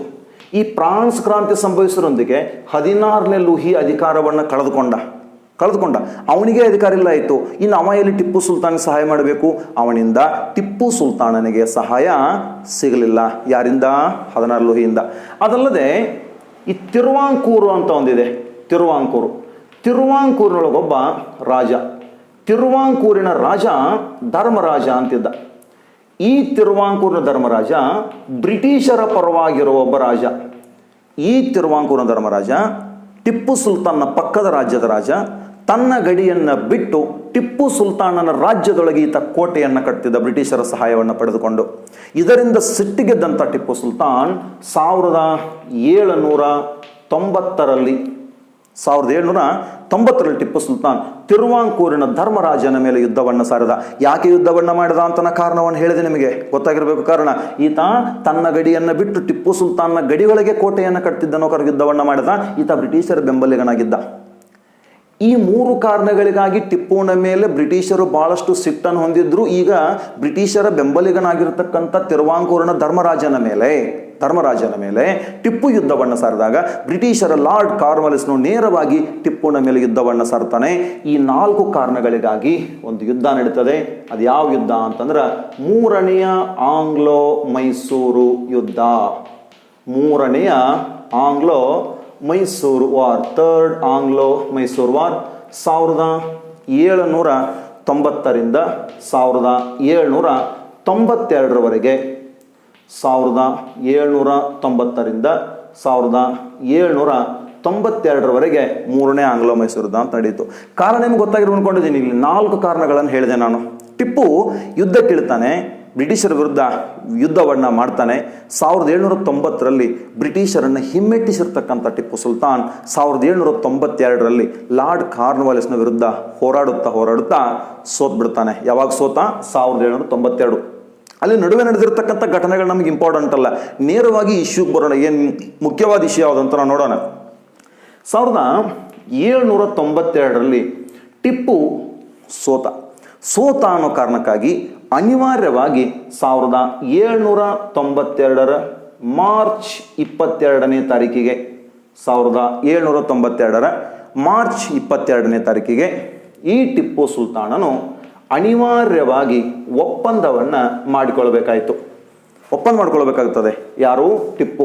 ಯಾರ ಜೊತೆಗೆ ಒಪ್ಪಂದವನ್ನು ಮಾಡಿಕೊಳ್ಬೇಕಾಯಿತು ಅಂತಂದ್ರೆ, ಬ್ರಿಟಿಷರ ಬಂಗಾಳದ ಗವರ್ನರ್ ಜನರಲ್ ಆಗಿದ್ದಂಥ ಲಾರ್ಡ್ ಕಾರ್ನ್ವಾಲಿಸ್ನ ಜೊತೆಗೆ ಒಪ್ಪಂದವನ್ನು ಮಾಡಿಕೊಳ್ಬೇಕಾಯಿತು. ಇನ್ನೊಂದು ಮುಖ್ಯವಾದ ಅಂಶ ನೆನಪಿಟ್ಟುಕೊಳ್ಬೇಕು, ಬ್ರಿಟಿಷರು ಕಾರ್ನ್ವಾಲಿಸ್ನನ್ನು ಗವರ್ನರ್ ಜನರಲ್ ಆಗಿ ನೇಮಿಸೋದಕ್ಕೆ ಮುಖ್ಯವಾದ ಕಾರಣ ಈ ಟಿಪ್ಪುನನ್ನು ಎದುರಿಸಬೇಕನ್ನೋದು. ಸಪ್ತವಾರ್ಷಿಕ ಯುದ್ಧ ಅಂತ ನಿಮಗೆಲ್ಲ ಗೊತ್ತಿದೆ. ಆ ಸಪ್ತವಾರ್ಷಿಕ ಯುದ್ಧದಲ್ಲಿ ಬ್ರಿಟಿಷರು ಮತ್ತು ಫ್ರೆಂಚರ ನಡುವೆ ನಡೆದಿರತಕ್ಕಂಥ ಸಪ್ತವಾರ್ಷಿಕ ಯುದ್ಧದಲ್ಲಿ ಬ್ರಿಟಿಷ್ ಸೈನ್ಯದ ನಾಯಕತ್ವ ವಹಿಸಿಕೊಂಡಿರ್ತಕ್ಕಂಥ ವ್ಯಕ್ತಿ ಕಾರ್ನ್ವಾಲಿಸ್. ಓಕೆ, ಒಂದು ಕಡೆ. ಆದರೆ ಇನ್ನೊಂದು ಕಡೆಗೆ ಅಮೇರಿಕ ಸ್ವತಂತ್ರ ಯುದ್ಧ 1775ರ ಅವಧಿಯಲ್ಲಿ ಅಮೇರಿಕ ಸ್ವತಂತ್ರ ಯುದ್ಧದ ಸಮಯದಲ್ಲೂ ಸಹಿತ ಬ್ರಿಟಿಷ್ ಸೈನ್ಯದ ನಾಯಕತ್ವ ವಹಿಸಿಕೊಂಡಿರ್ತಕ್ಕಂಥ ವ್ಯಕ್ತಿ ಲಾರ್ಡ್ ಕಾರ್ನ್ವಾಲಿಸ್. ಅಂತಹ ಒಬ್ಬ ಪ್ರಬಲ ವ್ಯಕ್ತಿತ್ವವನ್ನು ಹೊಂದಿರತಕ್ಕಂಥ ಈ ಕಾರ್ನ್ವಾಲಿಸ್ ಕಳಿಸಿಕೊಟ್ಟಿದ್ರು. ಈ ಕಾರ್ನ್ವಾಲಿಸ್ ಟಿಪ್ಪುನನ್ನು ಸೋಲಿಸಿ ಈತನ ಜೊತೆಗೆ ಒಪ್ಪಂದವನ್ನು ಮಾಡ್ಕೊಳ್ತಾನ. ಒಪ್ಪಂದ ಶ್ರೀರಂಗಪಟ್ಟಣ ಒಪ್ಪಂದ ಅಂತೇಳಿ. ಶ್ರೀರಂಗಪಟ್ಟಣ ಒಪ್ಪಂದ. ಮೊದಲನೆಯ ಆಂಗ್ಲೋ ಮೈಸೂರು ಯುದ್ಧ ಕೊನೆಗೊಂಡದ್ದು ಮದ್ರಾಸ್ ಒಪ್ಪಂದ. 2ನೇ ಆಂಗ್ಲೋ ಮೈಸೂರು ಯುದ್ಧ ಕೊನೆಗೊಂಡದ್ದು ಮಂಗಳೂರು ಒಪ್ಪಂದ. ಈ 3ನೇ ಆಂಗ್ಲೋ ಮೈಸೂರು ಯುದ್ಧ ಕೊನೆಗೊಂಡದ್ದು ಶ್ರೀರಂಗಪಟ್ಟಣ ಒಪ್ಪಂದ. ಈ ಒಪ್ಪಂದದ ಕರಾರುಗಳೇನು ಅಂತಂದ್ರೆ, ಟಿಪ್ಪು ಸೋತಿದ್ನಲ್ಲ, ತನ್ನ ಅರ್ಧ ರಾಜ್ಯವನ್ನು ತನ್ನ ಅರ್ಧ ರಾಜ್ಯವನ್ನು ಬ್ರಿಟಿಷರಿಗೆ ಬಿಟ್ಟುಕೊಡ್ಬೇಕಾಯ್ತು. ನೋಡ್ರಿ, ಅರ್ಧ ರಾಜ್ಯ ಬ್ರಿಟಿಷರಿಗೆ ಬಿಟ್ಟುಕೊಡ್ಬೇಕಾಯ್ತು. ಸೋತಿದ್ದಾನೆ, ಕೊಡಲೇಬೇಕು ಇವಾಗ. ಎಸ್. ಇದಾದ ನಂತರ ಇನ್ನೊಂದು ಮುಖ್ಯವಾದ ಅಂಶ, ವಿನಾಕಾರಣವಾಗಿ ಟಿಪ್ಪು ಯುದ್ಧವನ್ನ ಮಾಡಿದ ಅಂತೇಳಿ ನಮಗೆ ಬಹಳಷ್ಟು ನಷ್ಟ ಆಗ್ಯದ ಕಂಪ್ನಿಯ ಸೈನ್ಯಕ್ಕೆ ಅಂತೇಳಿ. ಎಷ್ಟು ಅಂತಂದ್ರೆ 330 ಲಕ್ಷ ರೂಪಾಯಿಗಳನ್ನ ಕಂಪ್ನಿ ಕೊಡಬೇಕಾಯ್ತು. ಟಿಪ್ಪು ಸುಲ್ತಾನ್ 3,30,00,000 ಕೊಡಬೇಕಾಯ್ತು. ಇದರಲ್ಲಿ 1,30,00,000 ತಕ್ಷಣವೇ ಕೊಡಬೇಕಾಯ್ತು. ಉಳಿದಿರ್ತಕ್ಕಂಥ ಅಮೌಂಟನ್ನು 3 ಕಂತುಗಳಲ್ಲಿ ಕೊಡಬೇಕಾಗಿತ್ತು. ಆದರೆ ಕಾರ್ನ್ವಾಲಿಸ್ ಹೇಳ್ತಾನೆ, ಆ 3 ಕಂತುಗಳು ಮುಟ್ಟುವರೆಗೆ ನಿನ್ನಿಬ್ಬರು ಮಕ್ಕಳನ್ನು ನನ್ನ ಬಳಿಗೆ ಒತ್ತೆ ಇಡು ಅಂತ ಹೇಳ್ತಾನೆ. ಆಗ ಟಿಪ್ಪು ಸುಲ್ತಾನ್ ತನ್ನಿಬ್ಬರು ಮಕ್ಕಳು ಅಬ್ದುಲ್ ಖಾಲಿಫ್ ಮತ್ತು ಮೊಹಿನುದ್ದೀನ್ ಅಂತೇಳಿ, ಈತನ ಇಬ್ಬರು ಮಕ್ಕಳು ಅಬ್ದುಲ್ ಖಾಲಿಫ್ ಮತ್ತು ಮೊಹಿನುದ್ದೀನ್, ಆ ಇಬ್ಬರನ್ನ ಕಾರ್ನ್ವಾಲಿಸ್ನ ಕಡೆಗೆ ಒತ್ತೆ ಇಡ್ತಾನೆ. ಯಾರು? ಟಿಪ್ಪು ಸುಲ್ತಾನ್. ಯಾಕೆ? ಅಷ್ಟು ಅಮೌಂಟನ್ನು ಕೊಡಬೇಕು ಅನ್ನೋ ಕಾರಣ. ಕೊಡೋವರೆಗೆ ತನ್ನ ಮಕ್ಕಳನ್ನು ಒತ್ತೆ ಇಟ್ಟ. ಅವಾಗ ತನ್ನಿಬ್ಬರು ಮಕ್ಕಳನ್ನು ಕಾರ್ನ್ವಾಲಿಸ್ನ ಕಡೆಗೆ ಒತ್ತೆ ಇಟ್ಟಾಗ, ಬ್ರಿಟಿಷರು ಕೂಡ ಒತ್ತೆ ಇಟ್ಟಾಗ ಹೈದರಾಬಾದ್ ನಿಜಾಮ ಬಂದು ಕೇಳಿದಂತೆ ಟಿಪ್ಪು ಸುಲ್ತಾನನ್ನ ಏನಂತ ಕೇಳ್ತಾನೆ, ನೀನು ನನ್ನ ಇಬ್ಬರು ಹೆಣ್ಣುಮಕ್ಕಳನ್ನು ನಿನ್ನ ಮಕ್ಕಳಿಗೆ ಮದುವೆ ಮಾಡಿದರೆ ನಾನು ಇವನ ಜೊತೆ ಮಾತುಕತೆ ನಡೆಸಿ ನಿನ್ನಿಬ್ಬರು ಮಕ್ಕಳನ್ನು ಬಿಡಿಸ್ತೀನಿ ಅಂತ ಹೇಳಿದಂತೆ. ಅವಾಗ ಟಿಪ್ಪು ಸುಲ್ತಾನ್ ಇದ್ದವನು ಹೇಳ್ತಾನಂತೆ, ಹುಲಿ ಮಕ್ಕಳನ್ನು ಮದುವೆ ಆಗಬೇಕು ಹೊರತು ನರಿ ನಾಯಿಗಳ ಮಕ್ಕಳನ್ನಲ್ಲ ಅಂತ ಹೇಳ್ತಾನೆ. ಯಾರು ಹೇಳ್ತಾರೆ? ಟಿಪ್ಪು ಸುಲ್ತಾನ್ ಹೇಳಿದ. ಅಂದರೆ ನಾನು ನನ್ನ ಮಕ್ಕಳನ್ನು ಒತ್ತೆ ಇಡ್ತೀನಿ ಹೊರತು ಗುಲಾಮಗಿರಿಯನ್ನು ಮಾಡಲ್ಲ ಅಂತ ಹೇಳಿದಂತೆ. ಅಂತ ಒಬ್ಬ ರಾಜ ಟಿಪ್ಪು ಸುಲ್ತಾನ್ ಇಲ್ಲಿ ಶ್ರೀರಂಗಪಟ್ಟಣದಲ್ಲಿ ಸೋತು ಶ್ರೀರಂಗಪಟ್ಟಣ ಒಪ್ಪಂದವನ್ನು ಮಾಡ್ಕೊಳ್ತಾನೆ. ನಿಜವಾಗಿಯೂ ಈ ಒಪ್ಪಂದ, ಶ್ರೀರಂಗಪಟ್ಟಣ ಒಪ್ಪಂದ ಟಿಪ್ಪುವಿಗೆ ಬಹಳಷ್ಟು ಅವಮಾನ ಮಾಡಿತ್ತು. ಒಂದೇ ಮಾತನ್ನ ಹೇಳಬೇಕಂತಂದ್ರೆ ಟಿಪ್ಪುವಿನ ತಲೆಯ ಮೇಲಿನ ಕಿರೀಟನೇ ಹೋಗ್ಬಿಟ್ಟಿತ್ತು. ಅಷ್ಟೊಂದು ಆತನಿಗೆ ಅವಮಾನ ಆಗಿತ್ತು. ಟಿಪ್ಪು ಗಾಯಗೊಂಡ ಹುಲಿಯಂತಾಗಿದ್ದ, ಅವಕಾಶಕ್ಕಾಗಿ ಕಾಯ್ತಿದ್ದ, ಕಾದು ಹೊಡಿಬೇಕು ಅಂತ ಆತನ ಆಸೆಯಾಗಿತ್ತು, ಆತನ ಗುರಿಯಾಗಿತ್ತು. ಅದಕ್ಕಾಗಿ ಆತ ಮತ್ತೆ ಕ್ಷಿಪಣಿಗಳನ್ನು ಸಿದ್ಧಪಡಿಸ್ತಾನೆ. ಟಿಪ್ಪು ಸುಲ್ತಾನ್ ಮತ್ತೆ ಕ್ಷಿಪಣಿಗಳನ್ನು ಸಿದ್ಧಪಡಿಸಿದ. ಕ್ಷಿಪಣಿಗಳನ್ನು ಸಿದ್ಧಪಡಿಸಿದಂಥ ಟಿಪ್ಪು ಸುಲ್ತಾನ್ ಮತ್ತೇನು ಮಾಡಿದ ಅಂತಂದರೆ, ಮೊದಲನೇ ಒಂದು ಅಂಶ, ನೆಪೋಲಿಯನ್ ಅಂತ ಇದ್ದರು, ನೆಪೋಲಿಯನ್ ಬೋನಾಪಾರ್ಟೆ. ಈ ನೆಪೋಲಿಯನ್ ಬೋನಾಪಾರ್ಟೆಯ ಸಹಾಯವನ್ನು ಕೇಳಿದ. ಓಕೆ, ಬಹಳ ಮುಖ್ಯವಾದ ಅಂಶ. ಒಂದು ಪ್ರಶ್ನೆ ಕೇಳ್ತಾರೆ, ನೆಪೋಲಿಯನ್ ಬೋನಾಪಾರ್ಟೆನೊಂದಿಗೆ ಪತ್ರ ವ್ಯವಹಾರ ನಡೆಸುತ್ತಿದ್ದ ಕನ್ನಡದ ದೊರೆ ಯಾರು ಅಂತ ಕೇಳ್ತಾರೆ. ನೆಪೋಲಿಯನ್ ಬೋನಾಪಾರ್ಟೆನೊಂದಿಗೆ ಪತ್ರ ವ್ಯವಹಾರ ನಡೆಸುತ್ತಿದ್ದ ಕನ್ನಡದ ದೊರೆ ಯಾರು ಅಂತ ಕೇಳಿದಾಗ ನೆನ್ಪಿಟ್ಟುಕೊಳ್ಬೇಕು, ಯಾರಪ್ಪ? ಟಿಪ್ಪು ಸುಲ್ತಾನ್. ಓಕೆ, ಅವನ ಸಹಾಯವನ್ನು ಕೇಳಿದ. ಓಕೆ, ಇದು ಒಂದು. ಎರಡನೇ ಅಂಶ ಬಹಳ ಮುಖ್ಯವಾದದ್ದು, ಇದು ಕ್ಷಿಪಣಿಗಳನ್ನು ಸಿದ್ಧಪಡಿಸಿದ್ದು. ಓಕೆ, ಇನ್ನಿದಾದ ನಂತರ ನಮ್ಮ ದೇಶದಲ್ಲಿ ಸ್ವತಂತ್ರ ಸಿಗಬೇಕಾದ್ರೆ ಇಂಡಿಯನ್ ನ್ಯಾಷನಲ್ ಕಾಂಗ್ರೆಸ್ ಅಂತಕ್ಕಂಥ ಏನೋದೊಂದು ಸಂಘಟನೆ ಇತ್ತೋ, ಯಾವ ರೀತಿ ಕಾರಣ ಆಯಿತೋ ಆ ರೀತಿಯಾಗಿ ಫ್ರಾನ್ಸ್ ಕ್ರಾಂತಿ ಸಂಭವಿಸಬೇಕಂದ್ರೆ ಅಲ್ಲೊಂದು ಉಗ್ರವಾದಿ ಸಂಘಟನೆ ಇತ್ತು, ಜಾಕೋಬಿನ್ ಕ್ಲಬ್ ಅಂತೇಳಿ. ಉಗ್ರವಾದಿ ಸಂಘಟನೆ ಜಾಕೋಬಿನ್ ಕ್ಲಬ್. ಇದು ಯಾವ ದೇಶದ್ದು? ಫ್ರಾನ್ಸ್ ದೇಶದ್ದು. ಇದ್ರ ಉದ್ದೇಶ ಏನಾಗಿತ್ತು? ಫ್ರಾನ್ಸ್ನಲ್ಲಿ ಅರಸರ ಆಡಳಿತವನ್ನು ಕಿತ್ತೊಗೆಯೋದಾಗಿತ್ತು. ಜಾಕೋಬಿನ್ ಕ್ಲಬ್ ಅಂತ ಇದೊಂದು ಉಗ್ರವಾದಿ ಕ್ಲಬ್. ಇದು ಜಾಕೋಬಿನ್ ಕ್ಲಬ್ ಅಂತ ಏನಿತ್ತೋ, ಉಗ್ರವಾದಿ ಕ್ಲಬ್, ಇದಕ್ಕೆ ಟಿಪ್ಪು ಸುಲ್ತಾನ್ ಸದಸ್ಯನಾದ. ಫ್ರಾನ್ಸ್ನ ಉಗ್ರವಾದಿ ಕ್ಲಬ್ಗೆ ಟಿಪ್ಪು ಸದಸ್ಯನಾದ. ಅವ್ರ ಸಹಾಯವನ್ನು ಕೇಳ್ದ. ನೆನ್ಪಿಟ್ಟುಕೊಡ್ರಿ, ಈ ಜಾಕೋಬಿನ್ ಕ್ಲಬ್ನ ಸ್ಥಾಪಕ ರಾಬಿಸ್ಪಿಯರಿ ಅಂತ ವ್ಯಕ್ತಿ. ರೇಬಿಸ್ ಅಂದರೆ ರಾಬಿಸ್ಪಿಯರಿ ಅಂತಕ್ಕಂಥ ವ್ಯಕ್ತಿ ಈ ಜಾಕೋಬಿನ್ ಕ್ಲಬ್ನ ಸಂಸ್ಥಾಪಕನಾಗಿದ್ದ. ಓಕೆ, ಟಿಪ್ಪು ನೋಡ್ರಿ, ನೆಪೋಲಿಯನ್ನಿಂದ ಸಹಾಯವನ್ನು ಕೇಳಿದ, ಕ್ಷಿಪಣಿಗಳನ್ನು ಸಿದ್ಧಪಡಿಸಿದ, ಫ್ರಾನ್ಸ್ ಕ್ರಾಂತಿಯ ಸಂಕೇತವಾಗಿದ್ದ ಉಗ್ರಗಾಮಿ ಕ್ಲಬ್ ಆಗಿರ್ತಕ್ಕಂಥ ಜಾಕೋಬಿನ್ ಕ್ಲಬ್ನ ಸದಸ್ಯನಾದ. ಪ್ರಶ್ನೆ ಕೇಳ್ತಾರೆ, ಫ್ರಾನ್ಸ್ನ ಉಗ್ರಗಾಮಿ ಸಂಘಟನೆ ಆಗಿರ್ತಕ್ಕಂಥ ಜಾಕೋಬಿನ್ ಕ್ಲಬ್ನ ಸದಸ್ಯನಾದ ಭಾರತೀಯ ದೊರೆ ಯಾರು ಅಂತೇಳಿ ಅಮೇರಿಕಾದ ನಂತರ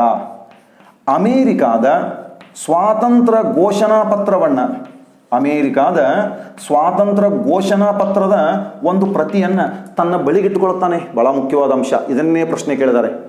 ಅಮೇರಿಕಾದ ಸ್ವತಂತ್ರ ಘೋಷಣಾ ಪತ್ರದ ಒಂದು ಪ್ರತಿಯನ್ನು ತನ್ನ ಬಳಿ ಇಟ್ಟುಕೊಂಡಿದ್ದಂಥ ಕನ್ನಡದ ಅರಸ ಯಾರು ಅಂತ ಕೇಳಿದರೆ ಹೈದರಾಲಿ. ಕನ್ನಡ ದೊರೆ ಯಾರು ಕೇಳಿದರೆ ಹೈದರಾಲಿ.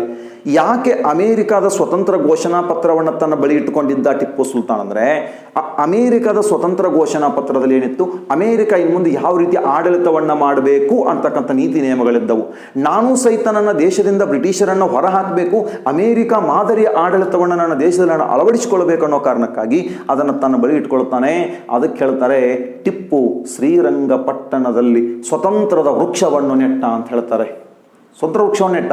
ಇದನ್ನೇ ಒಂದು PC ಎಕ್ಸಾಮ್ ಕ್ವಶನ್ ಕೇಳಿದರೆ ಶ್ರೀರಂಗಪಟ್ಟಣದಲ್ಲಿ ಸ್ವತಂತ್ರ ವೃಕ್ಷವನ್ನು ನೆಟ್ಟವರು ಯಾರು ಅಂತ ಕೇಳ್ತಾರೆ. ಶ್ರೀರಂಗಪಟ್ಟಣದಲ್ಲಿ ಸ್ವತಂತ್ರ ವೃಕ್ಷವನ್ನು ನೆಟ್ಟವನು ಟಿಪ್ಪು ಸುಲ್ತಾನ್. ಇನ್ನೊಂದು ಮುಖ್ಯವಾದ ಅಂಶ, 1798ರಲ್ಲಿ ಒಬ್ಬ ಲಾರ್ಡ್ ವೆಲ್ಲೆಸ್ಲಿ ಅಂತಕ್ಕಂಥ ಬ್ರಿಟಿಷರ ಗವರ್ನರ್ ಜನರಲ್ ಲಾರ್ಡ್ ವೆಲ್ಲೆಸ್ಲಿ.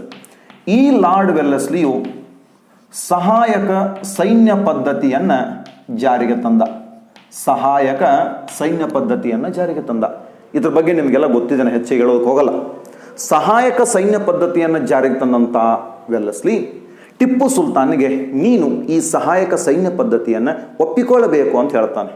ಆವಾಗ ಟಿಪ್ಪು ಸ್ಪಷ್ಟವಾಗಿ ನಿರಾಕರಿಸಿದ. ಆಗ ಆ ಸಹಾಯಕ ಸೈನ್ಯ ಪದ್ಧತಿಯನ್ನು ಒಪ್ಪಿಕೊಂಡವನು ಹೈದರಾಬಾದ್ನ ನಿಜಾಮ ಅಲಿ ಖಾನ್. ಕೇಳ್ತಾರೆ ಕ್ವಶನ್ ಅನ್ನ, ಸಹಾಯಕ ಸೈನ್ಯ ಪದ್ಧತಿಯನ್ನು ಒಪ್ಪಿಕೊಂಡಂಥ ಮೊಟ್ಟ ಮೊದಲ ರಾಜ ಯಾರು? ಹೈದರಾಬಾದ್ ನಿಜಾಮ. ಸಹಾಯಕ ಸೈನ್ಯ ಪದ್ಧತಿಯನ್ನು ತಿರಸ್ಕರಿಸಿದ ರಾಜ ಯಾರು ಅಂತ ಕೇಳಿದಾಗ ಯಾರು? ಟಿಪ್ಪು ಸುಲ್ತಾನ್ ಅಂತೇಳಿ. ಯಾವಾಗ ಈತ ಸಹಾಯಕ ಸೈನ್ಯ ಪದ್ಧತಿಯನ್ನು ಒಪ್ಕೊಳ್ಳಿಲ್ಲೋ ಆಗ ಆ ಲಾರ್ಡ್ ವೆಲ್ಲೆಸ್ಲಿಯು ಹೇಗಾದರೂ ಮಾಡಿ ಮೈಸೂರು ಸಂಸ್ಥಾನವನ್ನು ನಾನು ಹಿಡಿತಕ್ಕೆ ತೆಗೆದುಕೊಳ್ಳಲೇಬೇಕು, ಟಿಪ್ಪು ಸುಲ್ತಾನನ್ನು ಸೋಲಿಸಲೇಬೇಕು ಅಂತ ನಿರ್ಣಯವನ್ನು ಮಾಡಿ ಬ್ರಿಟಿಷ್ ಸೈನ್ಯವನ್ನು ಬಲಿಷ್ಠಗೊಳಿಸ್ತಾನೆ. ಬಲಿಷ್ಠಗೊಳಿಸಿ ಈತನ ಮೇಲೆ ಯುದ್ಧ ಮಾಡೋದಕ್ಕೆ ಸಿದ್ಧನಾದ. ಅವನು ಯುದ್ಧಕ್ಕೆ ಸಿದ್ಧನಾದಾಗ ಇವನು ಯುದ್ಧಕ್ಕೆ ಸಿದ್ಧನಾಗ್ತಾನೆ. ಅವರಿಬ್ಬರ ನಡುವೆ ಒಂದು ಯುದ್ಧ ನಡೀತದೆ. ಅದನ್ನು ನಾವು 4ನೇ ಆಂಗ್ಲೋ ಮೈಸೂರು ಯುದ್ಧ ಅಂತ ಕರಿತೀವಿ. 4ನೇ ಆಂಗ್ಲೋ ಮೈಸೂರು ಯುದ್ಧ 1799ರಲ್ಲಿ ನಡೀತದೆ. 4ನೇ ಆಂಗ್ಲೋ ಮೈಸೂರು ಯುದ್ಧ 1799ರಲ್ಲಿ ನಡೀತದೆ. ಓಕೆ, ಕಾರಣಗಳೇನಂತ ಗೊತ್ತಾಯಿತು. ನೆಪೋಲಿಯನ್ ಬೋನಾಪಾರ್ಟನ ಸಹಾಯವನ್ನು ಕೇಳಿದ್ದು, ಕ್ಷಿಪಣಿಗಳನ್ನು ಸಿದ್ಧಪಡಿಸಿದ್ದು, ಟಿಪ್ಪು ಜಾಕೋಬಿನ್ ಕ್ಲಬ್ನ ಸದಸ್ಯನಾಗಿದ್ದು, ಅಮೆರಿಕದ ಸ್ವತಂತ್ರ ಘೋಷಣಾ ಪತ್ರವನ್ನು ತನ್ನ ಬಳಿ ಇಟ್ಟುಕೊಂಡಿದ್ದು. ಇನ್ನೊಂದು ಮುಖ್ಯವಾದ ಕಾರಣ, ತತ್ಕ್ಷಣದ ಕಾರಣ, ನೇರವಾದ ಕಾರಣ, ಟಿಪ್ಪು ಸಹಾಯಕ ಸೈನ್ಯ ಪದ್ಧತಿಯನ್ನು ಒಪ್ಪಿಕೊಳ್ಳದೆ ಹೋದದ್ದು. ಇವರನ್ನು ನಂಬಿಕೊಂಡಂಥ ಟಿಪ್ಪು ಯುದ್ಧಕ್ಕೆ ಸಿದ್ಧತೆ ನಡೆಸ್ತಾನೆ. ಯುದ್ಧಕ್ಕೆ ಸಿದ್ಧನಾದ. ಆದರೆ ನೆಪೋಲಿಯನ್ ಬೋನಾಪಾರ್ಟ್ನಿಂದ ಸಹಾಯ ಸಿಗಲಿಲ್ಲ.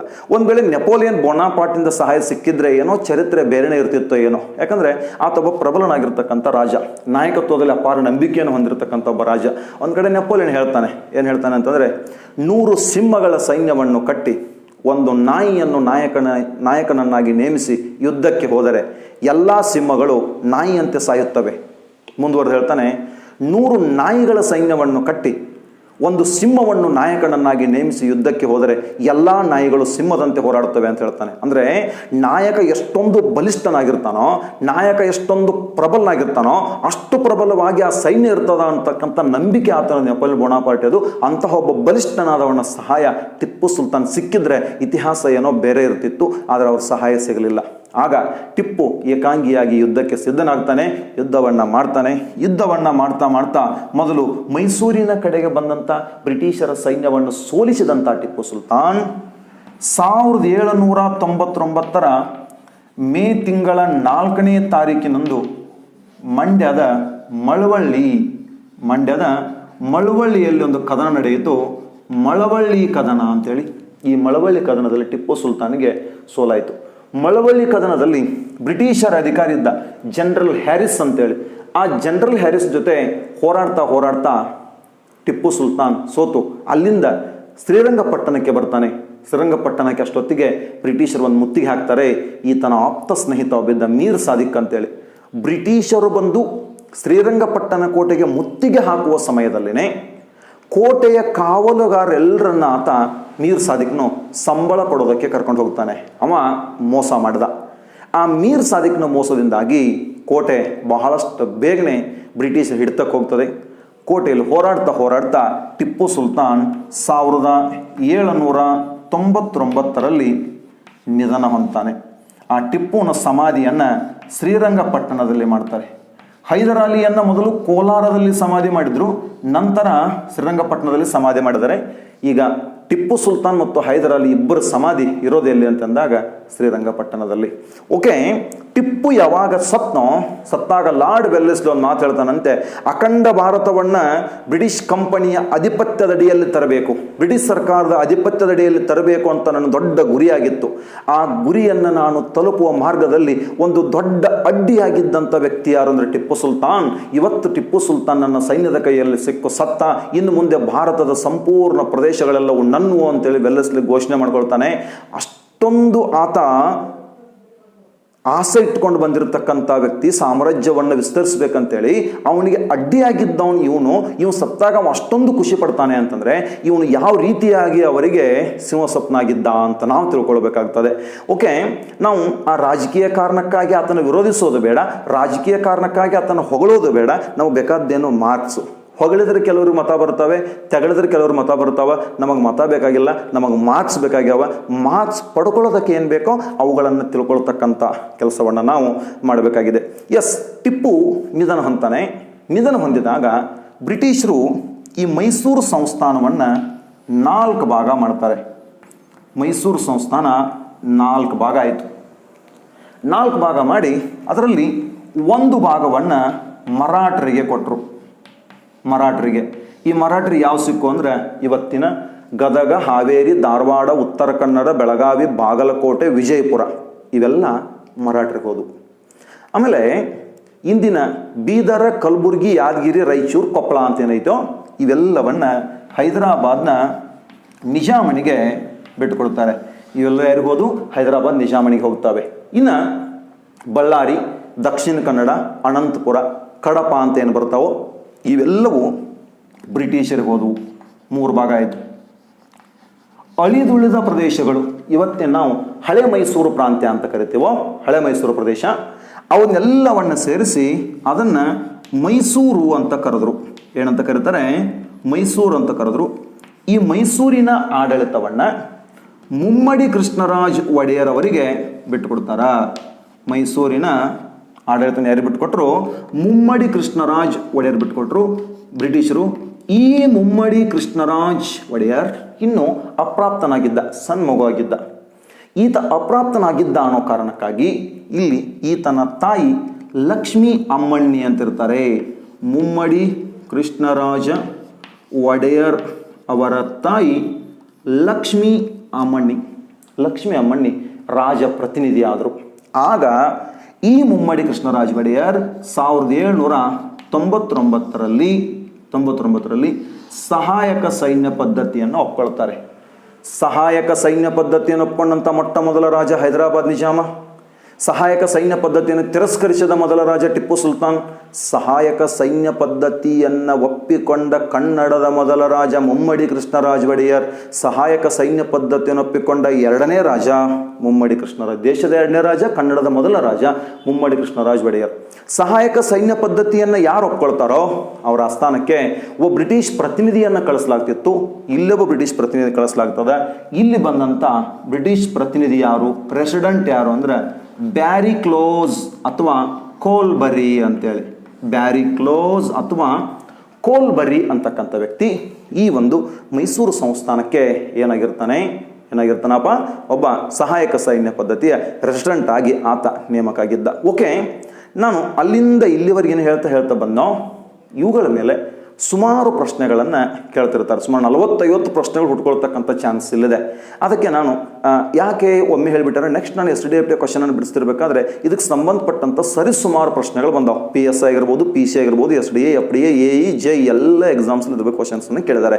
ಅದಕ್ಕಾಗಿ ಇದು ನಿಮಗೆ ನೀಟಾಗಿ ಗೊತ್ತಿರಬೇಕು. ಇದು ಒಂದು ಟಾಪಿಕ್. ಓಕೆ, ಇನ್ನೊಂದು ಅಂಶ ಹಾಗೆ ತಿಳ್ಕೊಂಬಿಡ್ರಿ. ಈ ಟಿಪ್ಪು ಸುಲ್ತಾನ್ನ ಸಂಬಂಧಪಟ್ಟಂಥ ಒಂದು ಕೃತಿ ಇದೆ, the sword of Tipu Sultan ಅಂತೇಳಿ. ಅದನ್ನು ಬರೆದಂಥ ಕವಿ ಯಾರು ಅಂತ ಕೇಳಿದಾಗ Gidwani. The sword of Tipu Sultan ಕೃತಿಯ ಕರ್ತೃ ಯಾರು ಅಂತ ಕೇಳಿದರೆ ಗಿದ್ವಾಣಿ ಅಂತಕ್ಕಂಥ ವ್ಯಕ್ತಿ. ಆ ಅಂಶ ನಿಮಗೆ ಗೊತ್ತಿರಬೇಕಾಗ್ತದೆ ಆತ್ಮೀಯ ವೀಕ್ಷಕರೇ. ಓಕೆ, ನಾವು ಮತ್ತೆ ಇವತ್ತಿನ ತರಗತಿಯನ್ನು ಆರಂಭಿಸಿದ್ದೀವಿ. ಯಾರೋ ವರಿ ಮಾಡ್ಕೊಳ್ಬೇಕಾದ ಅವಶ್ಯಕತೆ ಏನೂ ಇಲ್ಲ. ನಮ್ಮ ತರಗತಿ ಇದೇ ರೀತಿಯಾಗಿದ್ದು ಮುಂದುವರಿತಾನೆ ಇರ್ತದೆ. ನೀವಿನ್ನೂ ನಮ್ಮ ಚಾನಲ್ಗೆ ಸಬ್ಸ್ಕ್ರೈಬ್ ಆಗಿಲ್ಲ ಅಂತಂದರೆ ದಯವಿಟ್ಟು ನಮ್ಮ ಚಾನಲ್ನ ಸಬ್ಸ್ಕ್ರೈಬ್ ಮಾಡ್ಕೊಳ್ಬೇಕು. ಜೊತೆಗೆ ಆ ಸಬ್ಸ್ಕ್ರೈಬ್ ಬಟನ್ ಪಕ್ಕದಲ್ಲಿರ್ತಕ್ಕಂಥ ಬೆಲ್ ಐಕಾನನ್ನು ಕ್ಲಿಕ್ ಮಾಡಿದರೆ ನಾವು ವಿಡಿಯೋ ಅಪ್ಲೋಡ್ ಮಾಡಿದ ತಕ್ಷಣವೇ ನೀವು ಲೈವ್ ಕ್ಲಾಸನ್ನು ನೋಡೋದಕ್ಕೆ ಅನುಕೂಲ ಆಗ್ತದೆ ಅಂತ ನಾನು ಹೇಳ್ತೀನಿ. ಆತ್ಮೀಯ ವೀಕ್ಷಕರೇ, ನೀವೆಲ್ಲ ಸರಿಸುಮಾರು 1 ಗಂಟೆ ಈ ತರಗತಿಯನ್ನು ನೋಡ್ತೀರಿ ಅಂತಂದ್ರೆ ನೀವು ನಂಬಿಕೆ ಇಟ್ಟು ಈ ತರಗತಿಯನ್ನು ನೋಡ್ತಾ ಇದ್ದೀರಿ ಅಂತ ಅರ್ಥ. ಆ ನಂಬಿಕೆ ಉಳಿಸ್ಕೊಳ್ತಕ್ಕಂಥ ಒಂದು ಕಾರ್ಯವನ್ನು ನಾವು ಮಾಡ್ತೀವಿ. ನಂಬು ನಂಬೆಲೆ ಮನವೇ ನಂಬುಗೆಯ ಸಾಧನವು ಸಾಂಬಣಲಿಸುವುದಕ್ಕೆ ಅಂತ ಒಂದು ಮಾತು ಹೇಳ್ತಾರೆ. ನಂಬು ನಂಬೆಲೆ ಮನವೇ ನಂಬುಗೆಯ ಸಾಧನವು ಸಾಂಬಣಲಿಸುವುದಕ್ಕೆ, ದೇವರನ್ನು ಒಲಿಸ್ಕೊಳ್ಳೋದಕ್ಕೆ ಅತಿ ದೊಡ್ಡ ಸಾಧನೆ ಯಾವುದಂದ್ರೆ ನಂಬಿಕೆ ಅಂತೇಳಿ. ಅದಕ್ಕೆ ಒಂದು ದೃಷ್ಟಾಂತವನ್ನು ಹೇಳ್ತೀನಿ ನಾನು. ಇವೆಲ್ಲ ದೃಷ್ಟಾಂತ ವಾಸ್ತವಿಕವಾಗಿಲ್ಲ, ಆದರೆ ನಾವು ಅದನ್ನು ಅರ್ಥ ಮಾಡ್ಕೊಳ್ಳೋದಕ್ಕೆ ಇವು ಭಾಳ ಸೂಕ್ತವಾಗಿರ್ತಕ್ಕಂಥ ದೃಷ್ಟಾಂತ ಆಗಿರ್ತವೆ. ಒಬ್ಬ ವ್ಯಕ್ತಿಗೆ ಒಬ್ಬ ರೈತನಿಗೆ ಅಸ್ತಮಾ ಕಾಯಿಲೆ ಇತ್ತು. ದಮ್ಮು ದಾಪ್ ಅಂತ ಹೇಳ್ತಾರೆ ನಮ್ಮ ಕಡೆಗೆ. ಅಸ್ತಮಾ ಕಾಯಿಲೆ ಎಷ್ಟೋ ಕಡೆಗೆ ಟ್ರೀಟ್ಮೆಂಟ್ ತೊಗೊಂಡು ಸಹಿತ ಗುಣ ಆಗಿರಲಿಲ್ಲ. ರೈತ ಜರ್ಜರಿತನಾಗಿ ಹೋಗಿದ್ದ, ಸಾಕಾಗಿ ಹೋಗಿತ್ತು ರೋಗದ ಕೆಳಗೆ ಅವನಿಗೆ. ಆಗ ಯಾರೋ ಬಂದು ಹೇಳಿದಂತೆ, ನೋಡಪ್ಪ ಇಲ್ಲಿಂದ ಒಂದು ಸಿಟಿ, ಮುಂದೆ ಹೋಗೋ ಸಿಟಿ ಇದೆ, ಆ ಸಿಟಿ ಒಳಗೆ ಹಿಂಗೊಂದು ಆಸ್ಪತ್ರೆ ಇದೆ. ಆ ಆಸ್ಪತ್ರೆ ಅಸ್ತಮಾ ರೋಗಿಗಳಿಗಾಗಿ ಇರ್ತಕ್ಕಂಥದ್ದು. ಆ ಆಸ್ಪತ್ರೆಗೆ ಹೋಗಿ ನೀನು ಟ್ರೀಟ್ಮೆಂಟ್ ತೊಗೊಂಡ್ರೆ ಯಾರ್ಯಾರು ಆಸ್ಪತ್ರೆಗೆ ಹೋಗಿದಾರೆ ಎಲ್ಲರೂ ರೋಗ ಗುಣ ಆಗಿ ಹೊರಗೆ ಬಂದರೆ ನೀನು ಟ್ರೀಟ್ಮೆಂಟ್ ತೊಗೊಂಡ್ರೆ ನಿಂದು ರೋಗ ಗುಣ ಆಗ್ತದೆ ಅಂತ ಹೇಳಿದರು. ರೈತರಲ್ಲಿ ಮೊದಲನೇ ನಂಬಿಕೆ ಮೂಡಿತು. ಏನು? ಅಲ್ಲಿ ಹೋದವ್ರಿಗೆಲ್ರಿಗೂ ಅಸ್ತಮಾ ಕಾಯಿಲೆ ಗುಣ ಆಗ್ಯದಂದ್ರೆ ನನಗೂ ಕಾಯಿಲೆ ಗುಣ ಆಗ್ತದ ಅಂಥೇಳಿ ಈತ ಹೋಗ್ತಾನೆ. ಹೋದ ಆಸ್ಪತ್ರೆ, ದೊಡ್ಡ ಆಸ್ಪತ್ರೆ ಒಳಗಡೆ ಹೋದ. ಡಾಕ್ಟ್ರಿಗೆ ಭೇಟಿಯಾಗಿ ಇವನು ಚೆಕಪ್ ಮಾಡಿದಂಥ ಆ ಡಾಕ್ಟ್ರು ಏನು ಟ್ರೀಟ್ಮೆಂಟ್ ಮಾಡಲಿಲ್ಲ. ಒಂದು ದೊಡ್ಡ ಚೀಟಿ ತೊಗೊಂಡು ಚೀಟಿ ಒಳಗೆ ಮೆಡಿಸಿನನ್ನು ಬರೆದು ಇವನು ಕೈಗಿಟ್ಟು ಹೇಳಿದಂತೆ, ಇದನ್ನು ತಗೋ ಮೆಡಿಸಿನನ್ನು ತಗೊಂಡು ಇದನ್ನು 14 ಭಾಗ ಮಾಡು. 14 ಭಾಗ ಮಾಡಿ ಮುಂಜಾನೆ ಒಂದು ಭಾಗ, ಸಂಜೆಗೆ ಒಂದು ಭಾಗ ತಗೋ. 7 ದಿನ ತಗೋ. 8ನೇ ದಿನಕ್ಕೆ ನಿನ್ನ ಅಸ್ತಮಾ ರೋಗ ಗುಣ ಆಗ್ತದೆ, ನೀ ಬರಬೇಕಾದ ಅವಶ್ಯಕತೆ ಇಲ್ಲ, ಮರಳಿ ಬರಬೇಕಾದ ಅವಶ್ಯಕತೆ ಇಲ್ಲ ಅಂತ ಹೇಳ್ದ. ಆಗ ರೈತನಲ್ಲಿ 2ನೇ ನಂಬಿಕೆ ಹುಟ್ಟುಕೊಳ್ತು. 7 ದಿನ ಆಯಿತು ಅಂದರೆ 8ನೇ ದಿನ ರೋಗ ಗುಣ ಆಗ್ತದೆ ಅಂತೇಳಿ ಖುಷಿ ಒಳಗಾತ. ಅವ ಏನು ಹೇಳಾಕತ್ತಾನ ಕೇಳ್ಕೊಳ್ಳಾರ್ದ ಚೀಟಿ ತೊಗೊಂಡು ಮನೆಗೆ ಬಂದು ಚೀಟಿಯನ್ನು ಹರಿದು ಅದನ್ನು 14 ಭಾಗ ಮಾಡಿದಂತೆ. ಮುಂಜಾನೆ ಒಂದು ಭಾಗ ತೊಗೊಳ್ತಿದ್ದ, ಸಂಜೆಗೆ ಒಂದು ಭಾಗ ಅದನ್ನು ನುಂಗ್ತಿದ್ದ. ಬರ್ತಾ ಅವನಲ್ಲಿ ನಂಬಿಕೆ ಬೆಳೀತಾ ಇತ್ತು. ಏನು? 7 ದಿನ ಆಗಿಬಿಟ್ರೆ ಮುಗಿದೋಯ್ತು, 8ನೇ ದಿನ ನನ್ನ ರೋಗ ಕಡಿಮೆ ಆಗ್ತದೆ ಅಂತೇಳಿ ಆ ರೋಗ ಕಡಿಮೆ ಆಗ್ತದೆ. ಯಾಕೆ? ಅದರಲ್ಲಿರ್ತಕ್ಕಂಥ ನಂಬಿಕೆ. ಇದು ಪಾಸಿಟಿವ್ ಆಗಿರುತ್ತೆ ಅಂದರೆ ನಂಬಿಕೆ ಹಿಂಗೆ ಪಾಸಿಟಿವ್ ಆಗಿದ್ದರೆ. ಈಗ ಈ ಕೊರೋನಾ ಟೈಮ್ನಲ್ಲಿ ಹೀಗೆ ನಾನು ಕೊರೋನಾ ಬಂದರೂ ಸಹಿತ ಬದುಕ್ತೀನಿ ಅನ್ನೋದು ನಿಮ್ಮ ಮನುಷ್ಯನಾಗಿದ್ರೆ ನೀವು ಬದುಕ್ತೀರಿ.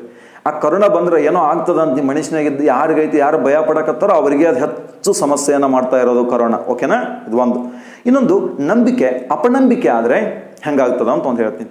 ಒಬ್ಬ ಕೈದಿ 10 ಅಪರಾಧಗಳನ್ನು ಮಾಡಿ ಗಲ್ಲಿಗೇರವನಿದ್ದ. ನಾಳೆ ದಿನ, ಇವತ್ತಿನ ದಿನ ಆ ಕೈದಿಯ ಬಳಿ 4 ಜನ ಮನೋವಿಜ್ಞಾನಿಗಳು ಬಂದು ಕೇಳಿದ್ರಂತೆ, ಹೆಂಗೋ ಜೀವನ ಪೂರ್ತಿ ಕೆಟ್ಟ ಕೆಲಸನ ಮಾಡಿ ನಾಳೆ ಗಲ್ಲಿಗೇರಾಕತ್ತಿದಿ, ಅದಕ್ಕೆ ನಾವೊಂದು ಪ್ರಯೋಗ ಮಾಡ್ಬೇಕು ಅನ್ಕೊಂಡಿವಿ, ಅದನ್ನು ನಿನ್ನ ಮೇಲೆ ನಾವು ಪ್ರಯೋಗ ಮಾಡ್ಬೇಕಾಗ್ಯದ, ನೀ ದಯವಿಟ್ಟು ಒಪ್ಕೊಳ್ಬೇಕು ಅಂತ ಹೇಳಿದಾಗ ಅಂದ, ಜೀವನ ಪೂರ್ತಿ ಕೆಟ್ಟ ಕೆಲಸನ ಮಾಡಿದ್ದೀನಿ, ಇದೊಂದಾದ್ರೆ ಒಳ್ಳೆ ಕೆಲಸ ಮಾಡ್ಬೇಕಂತೇಳಿ ಒಪ್ಕೊಳ್ತಾನೆ. ಏನು ಪ್ರಯೋಗ ಮಾಡ್ತೀವಿ ಅಂತ ಹೇಳಿದ್ರು ಅಂದ್ರೆ ಅವರು, ನಾವು ನಿನ್ನ ದೇಹದ ಒಂದು ಕಡೆಗೆ ಕಟ್ ಮಾಡ್ತೀವಿ, ಕೈಗೆ ಒಂದು ಕಡೆ ಕಟ್ ಮಾಡ್ತೀವಿ, ನಿನ್ನ ದೇಹದಿಂದ 4 ಲೀಟರ್ ಬ್ಲಡ್ ತೆಗಿತೀವಿ ನಾವು. 1, 2, 3 ಲೀಟರ್ ಬ್ಲಡ್ ತೆಗೆದು ಸಾಯಲ್ಲ, 4 ಲೀಟರ್ ಎಲ್ಲ ಬ್ಲಡನ್ನು ತೆಗೆದುಬಿಟ್ರೆ ನೀನು ಸತ್ತು ಬಿಡ್ತೀವಿ ಅಂತ ಹೇಳಿದರು. ಆವಾಗ ಒಂದು ಬೆಡ್ ಮೇಲೆ ಅವ್ನು ಮಲಗಿಸ್ತಾರೆ, ಅವ್ನು ಕಣ್ಣು ಕಟ್ತಾರೆ, ಕೈ ಕಾಲು ಕಟ್ತಾರೆ. ಒಂದು ಕಡೆಗೆ ಕೈಯನ್ನು ಒಂದು ಕಡೆ ಕಟ್ ಮಾಡಿದ್ರು, ಒಂದು ರಕ್ತನರವನ್ನು ಕಟ್ ಮಾಡಿ ಅಲ್ಲಿಂದ ನೀನು ಕೈ ಕಟ್ ಮಾಡಿದ್ವಿ ಅಂತ ಹೇಳಿ ಅವನ ಕೈಯನ್ನು ಕೆಳಗೆ ಬಿಡ್ತಾರೆ. ಕೆಳಗೊಂದು ಬಕೆಟನ್ನು ಇಟ್ಟು ಬಕೆಟ್ನಲ್ಲಿ ಈ ರಕ್ತ ಬೀಳುತ್ತದ ಅಂತ ಹೇಳಿ ನೀರು ಬೀಳೋ ಹಾಗೆ ಮಾಡಿದ್ರು. ಎಲ್ಲಿ ಕಟ್ ಮಾಡಿದ್ರು ಅದನ್ನು ಇದ್ದ ಹಾಗೆ ಜೋಡಿಸಿದ್ರು. ಆ ವ್ಯಕ್ತಿಯ ತಲೆಯೊಳಗೆ ಏನದ, ನನ್ನ ದೇಹದಿಂದ ರಕ್ತವನ್ನೇ ತೆಗಿತಾ ಇದ್ದಾರೆ ಅಂತಿದೆ. ಇವರು ರಕ್ತವನ್ನು ತೆಗಿತಾ ಇಲ್ಲ. 1 ಲೀಟರ್ ನೀರು ಬಕೆಟ್ನಲ್ಲಿ ಬಿದ್ದಾಗ ಅವ್ನಿಗೆ ಹೇಳಿದ್ರಂತೆ, ಏನು ಹೇಳ್ತಾರೆ, ನಿನ್ನ ದೇಹದಿಂದ 1 ಲೀಟರ್ ಬ್ಲಡ್ಡನ್ನು ತೆಗೆದ್ವಿ ಅಂತ ಹೇಳಿದ್ರು. ತಲೆ ಅಲ್ಲಾಡಿಸಿದ. 2 ಲೀಟರ್ ನೀರು ಬಿದ್ದಾಗ ಹೇಳಿದರು, ಅವಾಗಲೂ ತಲೆ ಅಲ್ಲಾಡಿಸಿದ. 3 ಲೀಟರ್ ನೀರು ಬಿದ್ದಾಗ 3 ಲೀಟರ್ ಬ್ಲಡ್ ತೆಗೆದ್ವಿ ಅಂತ ಹೇಳಿದ್ರು, ಅವಾಗಲೂ ತಲೆ ಅಲ್ಲಾಡಿಸಿದ. ಯಾವಾಗ 4 ಲೀಟರ್ ಬ್ಲಡ್ ತೆಗೆದ್ವಿ ಅಂತ ಹೇಳಿದ್ರು ಅವಾಗ ತಲೆ ಅಲ್ಲಾಡಿಸ್ಲಿಲ್ಲ. ಅವನ ಮನುಷ್ಯನಿಗೆ ಏನು ಬಂದಿತ್ತು, 4 ಲೀಟರ್ ಬ್ಲಡ್ ತೆಗೆದ್ರೆ ನಾನು ಸಾಯ್ತೀನಿ ಅಂತಕ್ಕಂಥ ಅಪನಂಬಿಕೆನ ಆತನಲ್ಲಿ ಕೂಡಿತ್ತೋ, ನೆಗೆಟಿವ್ ಥಿಂಕಿಂಗ್ ಅವನಲ್ಲಿ ಬಂದಿತ್ತೋ, ಅದು ಅವನನ್ನು ಸಾವಿರ ಕಡೆ ತೊಗೊಂಡು ಹೋಗ್ತದೆ. ಅಂದರೆ ನಮ್ಮಲ್ಲಿ ನಂಬಿಕೆ ಅನ್ನೋದು ಯಾವ ರೀತಿ ಇರಬೇಕಂದ್ರೆ ಆ ರೈತ ಯಾವ ರೀತಿಯಾಗಿ ನಂಬಿದ್ನೋ ಆ ರೀತಿ ನಾವು ನಂಬಬೇಕು. ಅಪನಂಬಿಕೆಯನ್ನು ಏನು ಹೇಳಿದ್ನೋ ಆ ರೀತಿ ಅಪನಂಬಿಕೆಯನ್ನು ಬಿಟ್ಟು ಬಿಡಬೇಕು. ನಿಮ್ಗೆಲ್ರಿಗೂ ಒಳ್ಳೆಯದಾಗಲಿ ಅಂತ ಹೇಳ್ತಾ ಇವತ್ತಿನ ತರಗತಿಯನ್ನು ಮುಗಿಸೋಣ. ತಮಗೆಲ್ರಿಗೂ ನಮಸ್ಕಾರ, ಶುಭರಾತ್ರಿ.